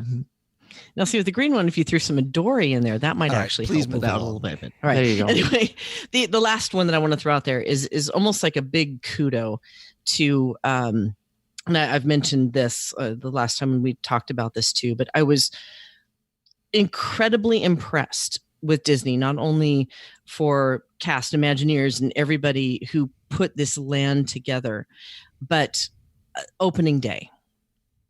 This land had the potential of being pure chaos, with all of the hearsay about the 250,000 people were going to show up at the gates and everyone was going to rush in and no one was going to be able to breathe. And it would be a big sardine can and it would be the most unhappy place on earth. And that was what was being touted in the press and some reports and online, that it would be, stay away, it'd be the worst day ever. When in fact, huge kudos to the Disneyland team and the park ops team and the people who sat and probably for hours and hours and hours and days came together with this plan to make it one of the smoothest park operations openings I have ever seen in the 20 years that I've been working closely with Disney. Everything, the lineup in the morning in the Esplanade was crowded because the gates weren't open. But once they were open, it was so amazing. There were walls and walls of cast member leading people and telling them, if you have your reservation, go here. If you don't, go there. The merchandise was spread over 3 different locations, so there never really felt like there was much of a lineup except for at Launch Bay, where there were a couple of special items that people were all lining up for. And several people thought that that was the only place to get merchandise. And then the reservation system, I had my doubts. It worked out brilliantly. People actually left when they were supposed to leave the land. There was 1 hour that was 2 groups would overlap, and then after that there were 3 hours or 2 hours for people to just be in one group there. They orderly walked over. They orderly let people in, and it was never overcrowded. I just am in awe of the people who took on this behemoth and turned it into something that was a very pleasant experience for me on opening day and the days following. And if you had nothing to do with Star Wars and you didn't know that it was going to happen and you were living under a rock, you could go and enjoy Disneyland for a day with basically 10-minute waits for almost everything because people had been scared about it. But I just want to just give the huge kudos and the big hats off to the people who created this plan, because in my mind, it was as close to flawless as it could have been. The reservation system is due to expire on June 23rd. We don't know what's going to happen after that. And obviously, we're kind of up in the air about what they're going to do over at Walt Disney World, which a lot of people are saying, why don't they do it there? And you just physically can't, because there are way too many hotel rooms there and it wouldn't work as smoothly. But for those who aren't aware, if you're still living under a rock, on August 29th, 31st, they're doing the 6 a.m. to 9 a.m. opening, and then extra magic hours from the same hours from September 1st to November 2nd. And, I do have my doubts again about Walt Disney World, but I'm sure if they've done as great of a job as they did at Disneyland, they've learned some lessons from over there. I have a feeling that it's going to be just as well done. I think that the magic bands too are going to completely change all the interactivity in the app itself, as far as how it's going to affect and follow you when you go around. I just have a feeling it's going to be a little more connected. Lou, what do you think? I'm going to refrain from comment or speculating. Come on, Lou, it's just us. We won't tell anybody. But, appropriately enough, and this actually is an ideal segue into what I was saving for last, and without a doubt is most important, and it very much ties back to the first thing that I talked about. And it's not necessarily about the reservation system, the day one. You're right, the execution of what was such a monumental and probably very, very, very scary plan. I've heard nothing in terms of negative feedback online and from others like you who were there.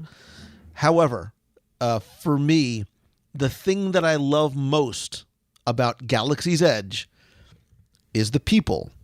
And what I mean by that is you can design and create and build the most wonderful place in the world, but it takes people to make the dream a reality. And I have to take this opportunity and forum to thank and applaud and show my gratitude and respect for every single person on the Imagineering, custodial, reservation system, frontline cast members, backline cast members, engineering staff, construction, like the amount of people that came together to put this together. I mean, forget the engineering and the logistics and just the design of it all, but there are so many moving parts to make this happen, and the Imagineers and the storytellers and of which every single person in on stage and backstage helped to craft this story that we now have the ability to create and live out ourselves, deserves. And I want to be clear, like my appreciation is so high, because as I look at this land and I looked around and I was 9 years old again, and I thought of my dad, and I cried and I laughed and all those other things. It happened because of the people that Disney and Lucasfilm were able to pull together and execute on exactly as they said that they would. And in the way that Disney can only do, our expectations were so very high and were once again exceeded. And that is the hallmark of this place. And they did it in a way that we all talked about. You know, when I saw the Falcon, when Dan built his saber, when Becky downed her 7th drink, like the emotional responses that we had, the tears and the laughter and the joy. And I saw people like hugging each other, like it would not have happened without those people. And I want to make one very quick point about our list. And there were clearly many things that were overlapped, although I think our list was beyond 10. Note, not one of us talked about the Smuggler's Run attraction. Yeah. Nor did we talk about what show is this.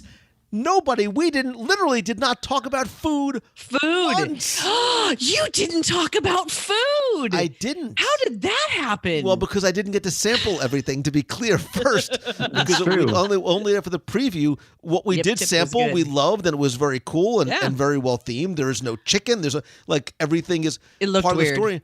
But the ribs are great. The food was so good. I want to go back just to eat. Tip yip. I did have the tip yip. Bless you. Was it tip yip? Okay. But it was. But it is. I'm not sure what you buy your teeth. We were so and are so taken with the story and the storytelling when we said at the beginning that there's not a single attraction that is open. There are all of these little things are attractions, and there's so much. I mean, look, we've been talking for a long time. There's so much that we didn't get to cover. Right? So many of the details, like even the restrooms are like Instagram worthy. Like there is literally so much. That is really weird. They literally you're holding your phone in the restroom going, I got to take a picture of this. I apologize. The other people didn't seem to mind. No. And I mean, look, you know, we, in mentioning attractions, we're not mentioning attractions. You know, everyone that we talked to there, you know, I was able to interview some Imagineers and some principals.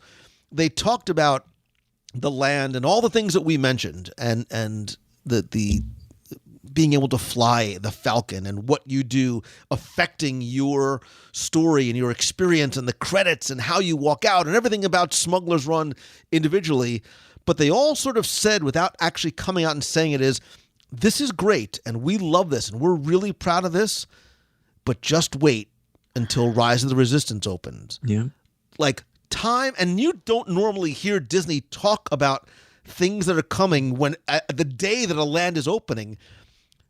It makes me even more excited and anticipate what is to come in the fall. Like the baby, if it's really baby, you ain't seen nothing yet. I can't imagine what this attraction is going to be like. The trackless system sounds like it's going to be mind blowing. And yeah, they're all excited about what the baby they've just birthed, but looking forward and looking ahead, it's not taking anything away from what is currently there. It's going to be a huge enhancement to the rest of the experience. And I'm so looking forward to that. I don't think I did. Okay. Not to say, I don't think people will feel cheated either that Rise of the Resistance isn't open yet. I feel like there's so much to see and do and experience, and the Falcon, you know, Smuggler's Run is awesome too. There's just so much there that you're going to enjoy. And yes, you'll want to go back and see Rise of Resistance. I mean, we're all three of us are going to do it for sure. But there's just so much there, and it gives you much more space. I mean, when we first walked in for the opening night, Lou and I were like kind of walking around trying to see where would be a good place to sit and eat. And as we were walking, there were tons and tons of tables and places to sit. then we turn around, they were all taken right away because everyone was so excited and they had the same idea that we did. There's plenty of room. There's plenty of space. There's plenty of quiet areas for you to sit with your kids in the shade. You're going to feel like you're in a good, comfortable, safe place. And it's so massive and there's so much to see and do and experience. It's, like we keep saying, we're a broken record. It's just a feast for all of your senses and you're going to just love it. However, I did enjoy where Lou finally did choose for us to sit and eat. It was the door that the cast members were coming out with all the trays of food, and he was attacking them as they were coming out to make sure that we had a bit of a harsh word. I wanted to be sure that you were properly fed, so positioning myself right by where the entrance to the kitchen staging area was. We didn't miss a thing. It was brilliant on your part. We didn't miss a thing, and I thought you were gonna run over a couple of those girls for more. No, truly, meatballs. His tackling form is excellent. I know, it really was. The scouts were there too. Yeah, I was very for a little guy. He could really bob and weave and grab that stuff and run. I was very polite, and by the way, you were very welcome. As I went over to get your incredibly well themed Coke bottles.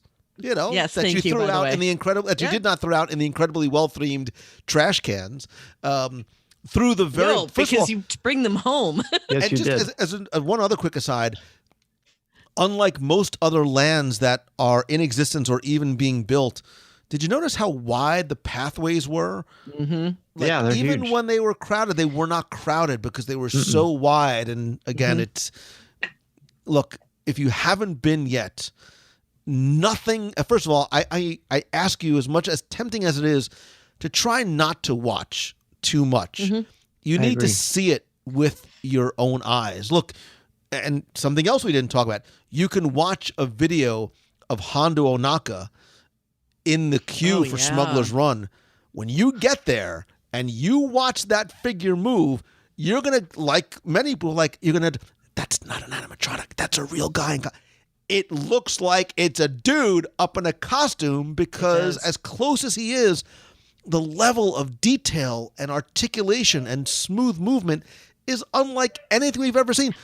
And look, that's the beauty of Galaxy's Edge is all the things that we're talking about. We're talking about immersion and interactivity. It runs the spectrum from the most basic no tech to incredibly high-tech advancements in technology, in the attractions, in the queues, in the animatronics, in the apps. It is it is probably, without a doubt, the most technologically advanced. And I think the Imagineers described it as such, those technologically advanced land, but the tech doesn't sort of hit you in the face, if that makes any sense. It is blended so seamlessly. And by the way, speaking as a pretty big Star Wars fan, and that's probably putting it mildly, Star Wars fans are very discerning. We're a very vocal bunch. We have very strong opinions. We're very passionate about this product, about this world, about the merchandise, about the canonical Star Wars itself. And my expectations were at a very, very high level. And I tried to temper them. I tried to curb them, if you will. And it blew them away. And I'm not someone who gives into hyperbole. I think it's important as someone who's going to be critical to be a critical thinker and be intellectually honest. Because when you say no, it makes your yes mean more. All that being said, I can legitimately tell you this place is stunning and beautiful. As a Star Wars fan, if you love Star Wars, you're going to have all the feels like you mentioned. It's unbelievable how wonderful it is. You will feel, you mentioned this at the top of the show, Lou, Chewie, we're home. You're going to feel like you're home. I tried to explain to my wife, and she's like, what do you mean? I said, no, it's just like when you're there, you're just living and walking and breathing in this place you just loved and dreamed about and read about and talked about and written about and made funny little Snapchats about and whatever. Like you're there and it just feels so comfortable and familiar and wonderful and wondrous. And it's really is Star Wars heaven. I mean, and even more so than celebrations or Star Wars weekends or galactic nights or Star Tours or anything like that. It just takes all those things are still wonderful and they will continue to be wonderful to me. This is just like everything I ever dreamed everything I ever wanted, everything I didn't think I know that I wanted. It's all here. And the fact that you can get it on both coasts, come the end of August, we're living in an incredible time period. That's for sure. I agree. And, they have all talked about how this land and is going to grow and evolve, not necessarily in size and footprint, but it is a canvas that is going to be able to be modified and updated and expanded on as the Star Wars universe continues to expand. Look, this is certainly a place that you really do have to see to believe, and coincidentally enough, Becky Mankin and the entire team over at Mouse Fan Travel can help you get, whether you're going to Batuu for the first time or you want to go and visit, and you're going to want to visit the Black Spire Outpost on either or both coasts. She and her team can help you. If you are a Star Wars fan, nerd, newbie, or just want to be one, you've got to go and check out all the good stuff over at coffeewithkenobi.com. Dan, where else can they find you? Yes, thank you. Well, yeah, definitely coffeewithkenobi.com is our weekly podcast. We also have a Patreon page where we have an exclusive show called CWK Pour Over. I also write for a little website called StarWars.com, where we get to talk about a lot of great Star Wars stuff, of course, since it's the official Star Wars site. And I also do some freelance work for IGN as well. Becky Mankin, anything else you'd like to add? I'm just really, really thrilled about a couple of things. First of all, that you did get to embrace your inner Sith. At least for a moment. I was that picture. Forced. That picture. Wait. That picture forced, is pun stunning. intended. I can tell everybody the real thing that happened. I was there. That picture was stunning. The look in your eye was. I think I'm gonna make an actor. Yes, you are. I'm gonna make a poster of that. I'm gonna sell them online. It's gonna be awesome. The other thing I can't wait for, and I think you guys will probably agree with me, when that hotel opens up. Oh boy. Oh boy. That's gonna be it's gonna raise the bar even more. I will tell you, after seeing the land and after seeing all the engagement and all the stuff, that the immersiveness and the crazy pull that you have into the story, imagine what that's gonna do. I can't wait for that. So yeah, till the Spire's there, Lou. We got a little bit of planning. Yeah, and listen, if you have been to Galaxy's Edge, I would love to hear from you, who's been sitting around the Dejaric table with us. Tell us about your experiences in Galaxy's Edge, or if you haven't been yet, what are you most looking forward to doing or seeing, experiencing, or yes, even tasting? The best way to do that is to go to the WDW Radio Box People group on Facebook. You can just go to wdwradio.com/community, share it there. Better yet, if you've been there or if you are there, you can call the voicemail at 407-900-9391. Share your Star Wars story, your memories as a kid or an adult, what you're looking forward to doing, or if you're in the land, let us know what you think, and more importantly, what you feel as well. Becky and Dan, thank you guys so very much.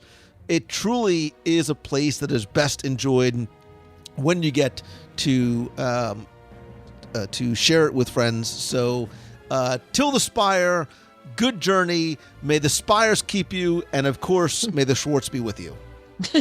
Good journey, my friend. Thank you for having me. Yeah, thank you so much. This was awesome as always.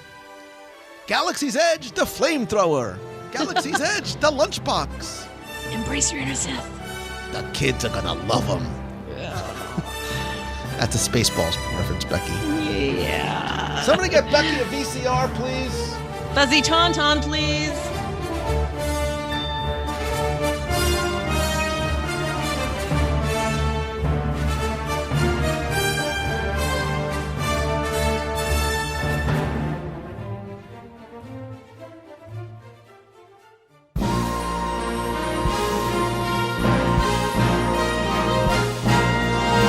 It's time for our Walt Disney World Trivia Question of the Week, where I invite you to test your knowledge of Walt Disney World's history or see how well you pay attention to the details, sometimes in what you see, hear, or yes, even taste. And if you think you know the answer, you can enter via our online form for a chance to win a Disney Prize package. Of course, before we get to this week's question, we're going to go back, review last week's, and select our winner. So last week, I asked you where in Walt Disney World you could find Castaway Creek. Now, if you weren't sure of the answer right off the bat, you might not have visited what I consider to be Walt Disney World's 5th and 6th theme parks. It's Blizzard Beach and Typhoon Lagoon, the huge water/theme parks in Walt Disney World.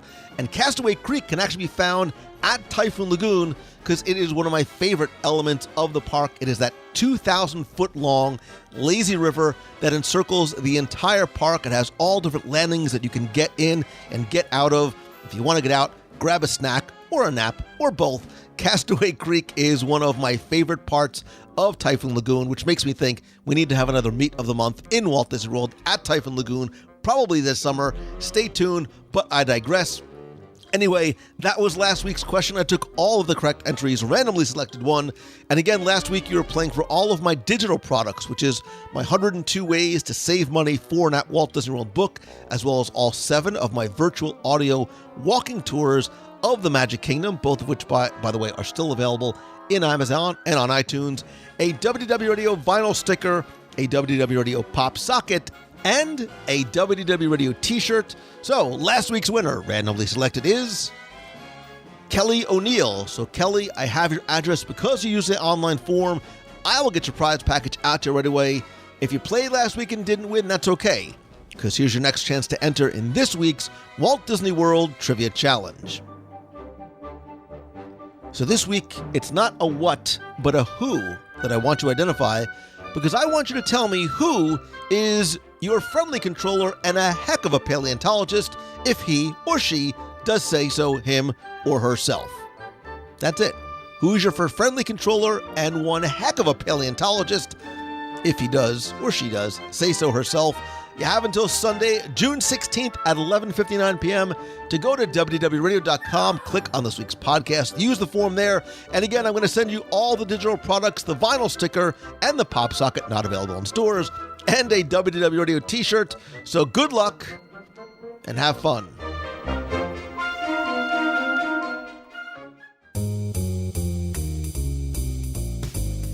That's going to do it for this week's show. Thank you so very much for taking the time out of your busy day and busy week to tune in. I appreciate you listening to the show, but also want you to be part of the conversation and, more importantly, the community by joining our Box People group over on Facebook. You can find out more, introduce yourself, and talk about this week's show or anything in the Disney, Marvel, and Star Wars universe by visiting wdwradio.com/community.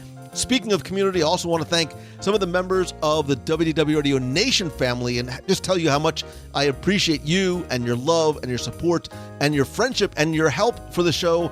And I also love being able to give back to you and thank you each and every month. I want to thank some of the new members who joined, the hundreds of you who are part of the WDW Radio Nation family, including some new and longtime members like Kevin Helsinki, Jamie Tursick, Josh Schmitz, Katie Hayes, Corinne Terwilliger, and Mindy Grolick. I appreciate you so very much. And if you want to find out how you can not only help the show, and believe me, it goes a long way towards being able to create and produce and share content with you, but you also get exclusive rewards every month, including brand new scavenger hunts, access to our private Facebook group, custom Magic Band covers, logo gear, t-shirts, backpacks, and monthly surprise care packages from Walt Disney World. You also have access to exclusive live video group calls and early access to special events. To find out more, you can visit wdwradio.com/support. Also, don't forget that a portion of your contribution does go to our Dream Team project to directly benefit the Make-A-Wish Foundation of America. Again, it's completely optional, but a great way for you to help the show and show your support. Find out more by visiting wdwradio.com/support. And speaking of connecting with you, I don't want you to just be a passive listener to the show. I'd love for you to be involved in the Box People community. Plus, you can also connect and talk with me directly on social. I am at Lou Mongello on Twitter, Instagram, Pinterest, and Facebook. Please be sure and like the WDW Radio page on Facebook at facebook.com/ you guessed it, WDW Radio. And I'd love to hear from you. So if you have a question you want to answer on the show, you can email me lou@wdwradio.com, or call the voicemail, be heard on the air, 407-900-9391. It's 407-900-WDW1. Whether you are commenting on this week's show, have a question you want me to answer, or just a hello from the parks, it's a great way for you to be on the air as well. And of course, as much as I love connecting with you online, nothing beats a handshake and a hug. It's why I continue for now 11 years to do Meet of the Month in Walt Disney World. Our next Meet of the Month is going to be Saturday, June 23rd at 11:30 a.m. We're going to be at Katsura Grill, one of, if probably still, my favorite counter service location anywhere in Walt Disney World. Katsura Grill is at the Japan Pavilion in World Showcase. We'll be at the lower level seating area, 11:30 a.m., Saturday, June 23rd. Don't rush it, Lou. Saturday, June 23rd. To find out more, to RSVP, whether you come alone, bring the entire family, it's completely free, 1,001% kid-friendly. Go to our events page at wdwradio.com/events. Just let me know that you're coming, and there you'll find out about other upcoming events, including our trip to Japan, our cruise out of New Orleans in February, meetups at D23 Expo, and I almost spilled the beans on something I haven't announced yet. That's where you're going to find out first. Again, wdwradio.com/events. There you'll also find out about other events and meetups that I do on the road as I travel to speak. And speaking of speaking, if I can come to speak to your event, your conference, your school, or your business, visit LouMangello.com. There you'll find a list of different topics that I can talk about and craft specifically to you and your business. You can also find out ways that I can help you turn what you love into what you do, whether it's one-on-one coaching, small group mentoring via our weekly mastermind group. We have a group going on now, Tuesday nights with just 2 spots left, or my Momentum Weekend Workshop in Walt Disney World, September 28th and 29th, with an optional mastermind day on Monday. I have extended the super early bird pricing now. You can save literally hundreds off your ticket. Again, to find out more about any of these things, just go and visit LouMangello.com. Thanks as always to Becky Menken. Again, she is my official and recommended travel provider. It's who I love and who I recommend because it's who I use. More importantly, it's who I trust. Learn more and get your free no obligation quote at mousefantravel.com, and then go to celebrationspress.com to subscribe and order back issues to Celebrations magazine. And as always, my friend, and you, I promise you, are my friend, whether we have met yet or not. All I ask is that if you like the show, to please help spread the word, let others know about it, tweet out that you're listening, share a link to this or your favorite episode over on Facebook or in your favorite Facebook page or group. And if you can, take just not even 30 seconds to rate and review the show over on iTunes. It's incredibly helpful. I want to thank some recent reviewers like Ambulance211, who says, I'm moving to Disney. And Lou's episode on moving to Disney was the catalyst that made my final decision. We're moving to Disney in October. Thank you, Lou and friends, for the push we needed to make the jump. That's from Sean. Sean, congratulations. Thank you. I cannot wait till we are neighbors and get to meet and hopefully eat with each other in the parks. Stern Sam says, amazing. It's the podcast for every Disney fan. There are so many times during the show they get all the chest feels and goosebumps because of how they bring the magic through their discussions. Keep shining bright and spreading the positivity. Thank you, Sam. That wasn't very stern at all. I got nervous for a second. Pay Marie 18 says, love, love, love in all capital letters. It gives me inspiration not only to return to the Disney parks, but to believe in myself and achieve the impossible. Best podcast ever. And that's from Peyton Albrecht. Peyton, thank you. I cannot tell you how much I appreciate that. And it gives me all the feels to have a little bit of a positive impact on you. And C Holster 8 or Cholster 8 says, Disneylicious. This is hands down my favorite. I love that word, Disneylicious. That's hands down my favorite, not just Disney favorite, but favorite podcast out there. Your knowledge and presentation of Disney allows me to feel that I can enjoy it wherever I am in the world. Living in Japan, oh, how cool, we just bonded, can be hard away from friends and family, but you truly are a friend I can turn to whenever I need. Keep the awesomeness coming and hope to meet and share a snack, popcorn, and or meal, Boathouse, he says, with you one day. Now Cholster 8, I'm going to call you Disneylicious, and everybody else, thank you so very much for the kind words and the reviews. And listen, I am always down for sharing a handshake or a hug and or a meal in Walt Disney World, or maybe when we come to Japan this fall. To find out more how to leave a review, you can just go to wdwradio.com/iTunes or just search for WDW Radio in iTunes. And again, thank you so very much. I cannot find the way and words to let you know how much you mean to me. You give me the gift not of your time and your attention, but the ability to take and share my passion for Disney and Marvel and Star Wars and share it with you. And that's why if there's ever some way that I can help you do what you love and turn what you love into what you do, please let me know. And speaking of Japan and heroes, it makes me think about one of my favorite quotes, especially inspired by some of the things that I just read. And I don't read these beforehand. I just sort of read them as I am recording. It reminds me of a quote from Tadashi Hamada in one of my favorite movies, Big Hero 6, who says, I'm not going to give up on you. And more importantly, he says, you don't understand this yet, but people need you. And whoever you are, wherever you are, whatever it is that you are doing, always remember that somebody, probably more than one person, needs you. So get out there, keep being awesome. You know what? Stay positive. I'm telling you, it has a ripple effect on everything else that you do. And I hope that this truly is your best week ever. I love you. I appreciate you. Thank you. See ya. Hey, Lou, it's Skipper Freddie Martin out in California.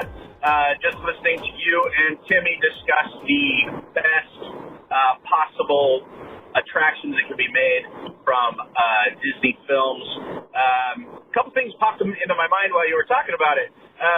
You talked about the black hole, and it's interesting. When I was a kid and hanging out at the chicken exit for Space Mountain, I remember very clearly black hole posters and little standees through the queue to Space Mountain, which led me to believe at the time, because I think they came out at Disneyland 77 around the same time as Black Hole, that Black Hole was the theme for Space Mountain. Still stuck in my head even to these days.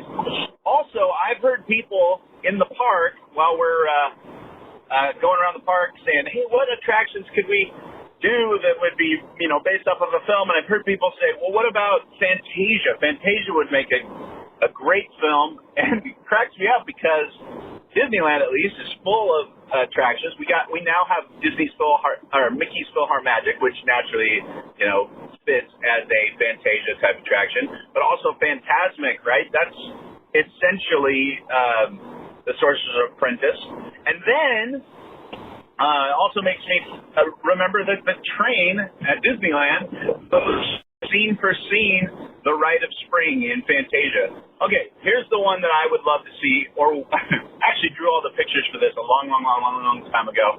I imagined that around the Bayou in New Orleans Square or around Tom Sawyer's Island, that there could be a really fun attraction based on the Rescuers. You get into a little boat that's shaped like a leaf, and it's pushed by Evinrude, the little dragonfly. Fly in front, dragon behind. And I thought that would be so cool to see all the little muskrats and the big crocodiles or alligators in the bayou. I think that would be cool, whether it's at Disneyland or Walt Disney World in Magic Kingdom. Strangely enough, it is obscure, but Rescuers would have been a fun one for that. Hey, love the show. Thanks, you guys. Really appreciate the way you make my commute fun.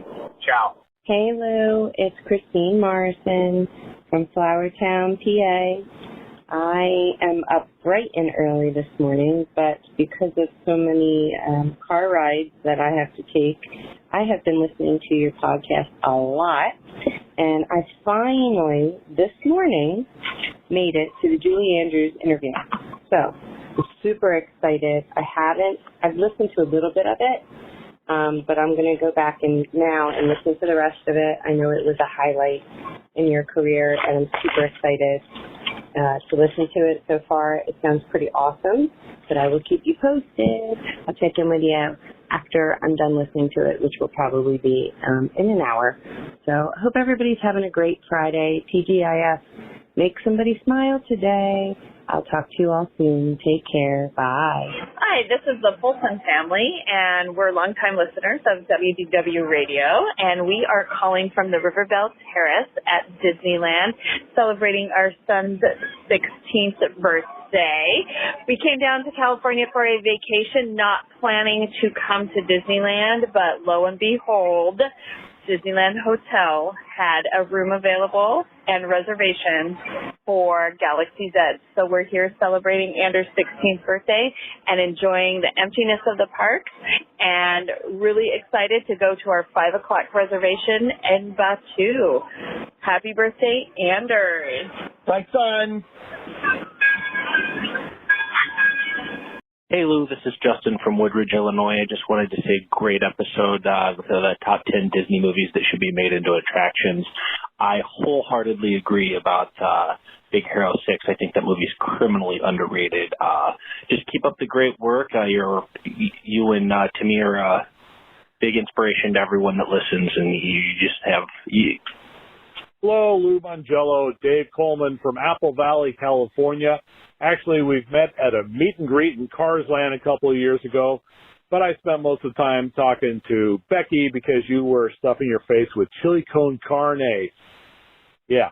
Anyway, long-time caller, first-time listener, and listened to the show where you and Timmy were discussing movies that would make great attractions. And that Timmy, boy, he is a wealth of Disney knowledge. So I've got a couple to piggyback on his list that maybe he can work with, so if you'll pass them along, that would be great. First of all, there's a Pixar movie.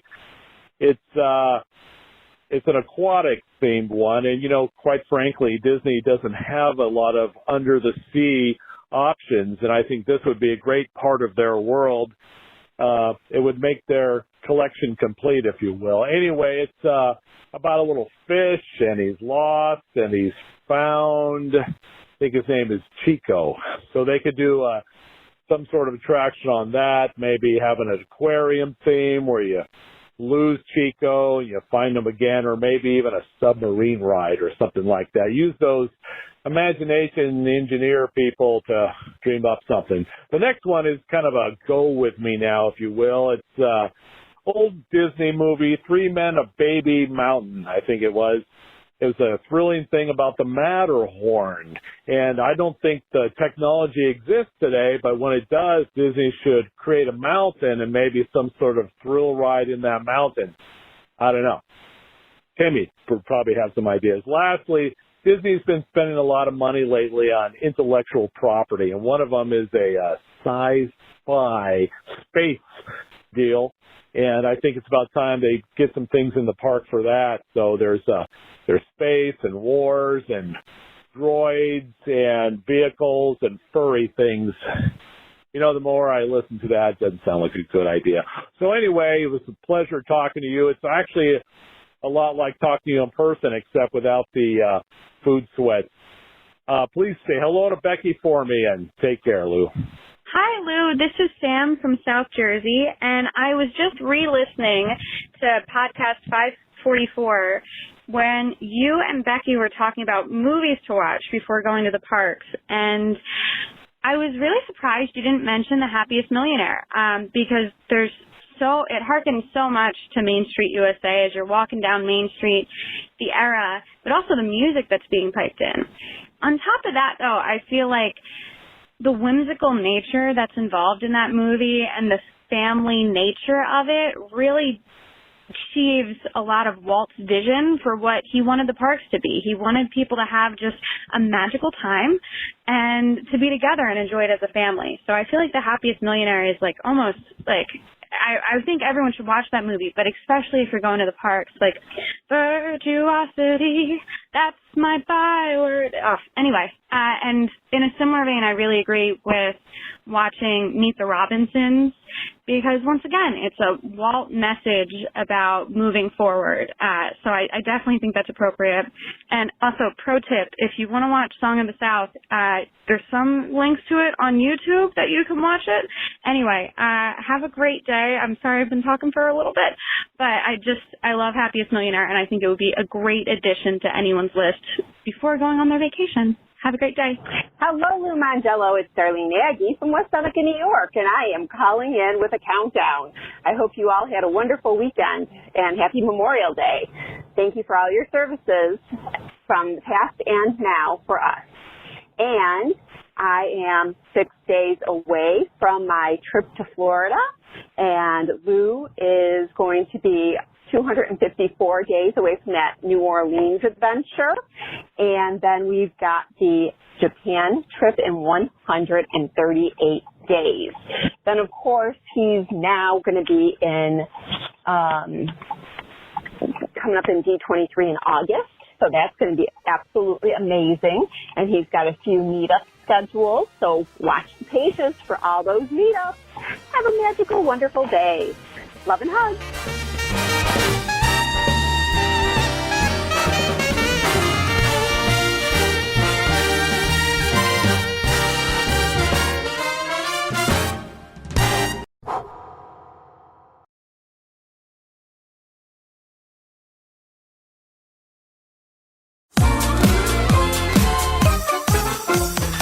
Thank you. We're the Cantina Band. If you have any requests, shout them out. Play that same song. All right, same song. Here we go. Here we go.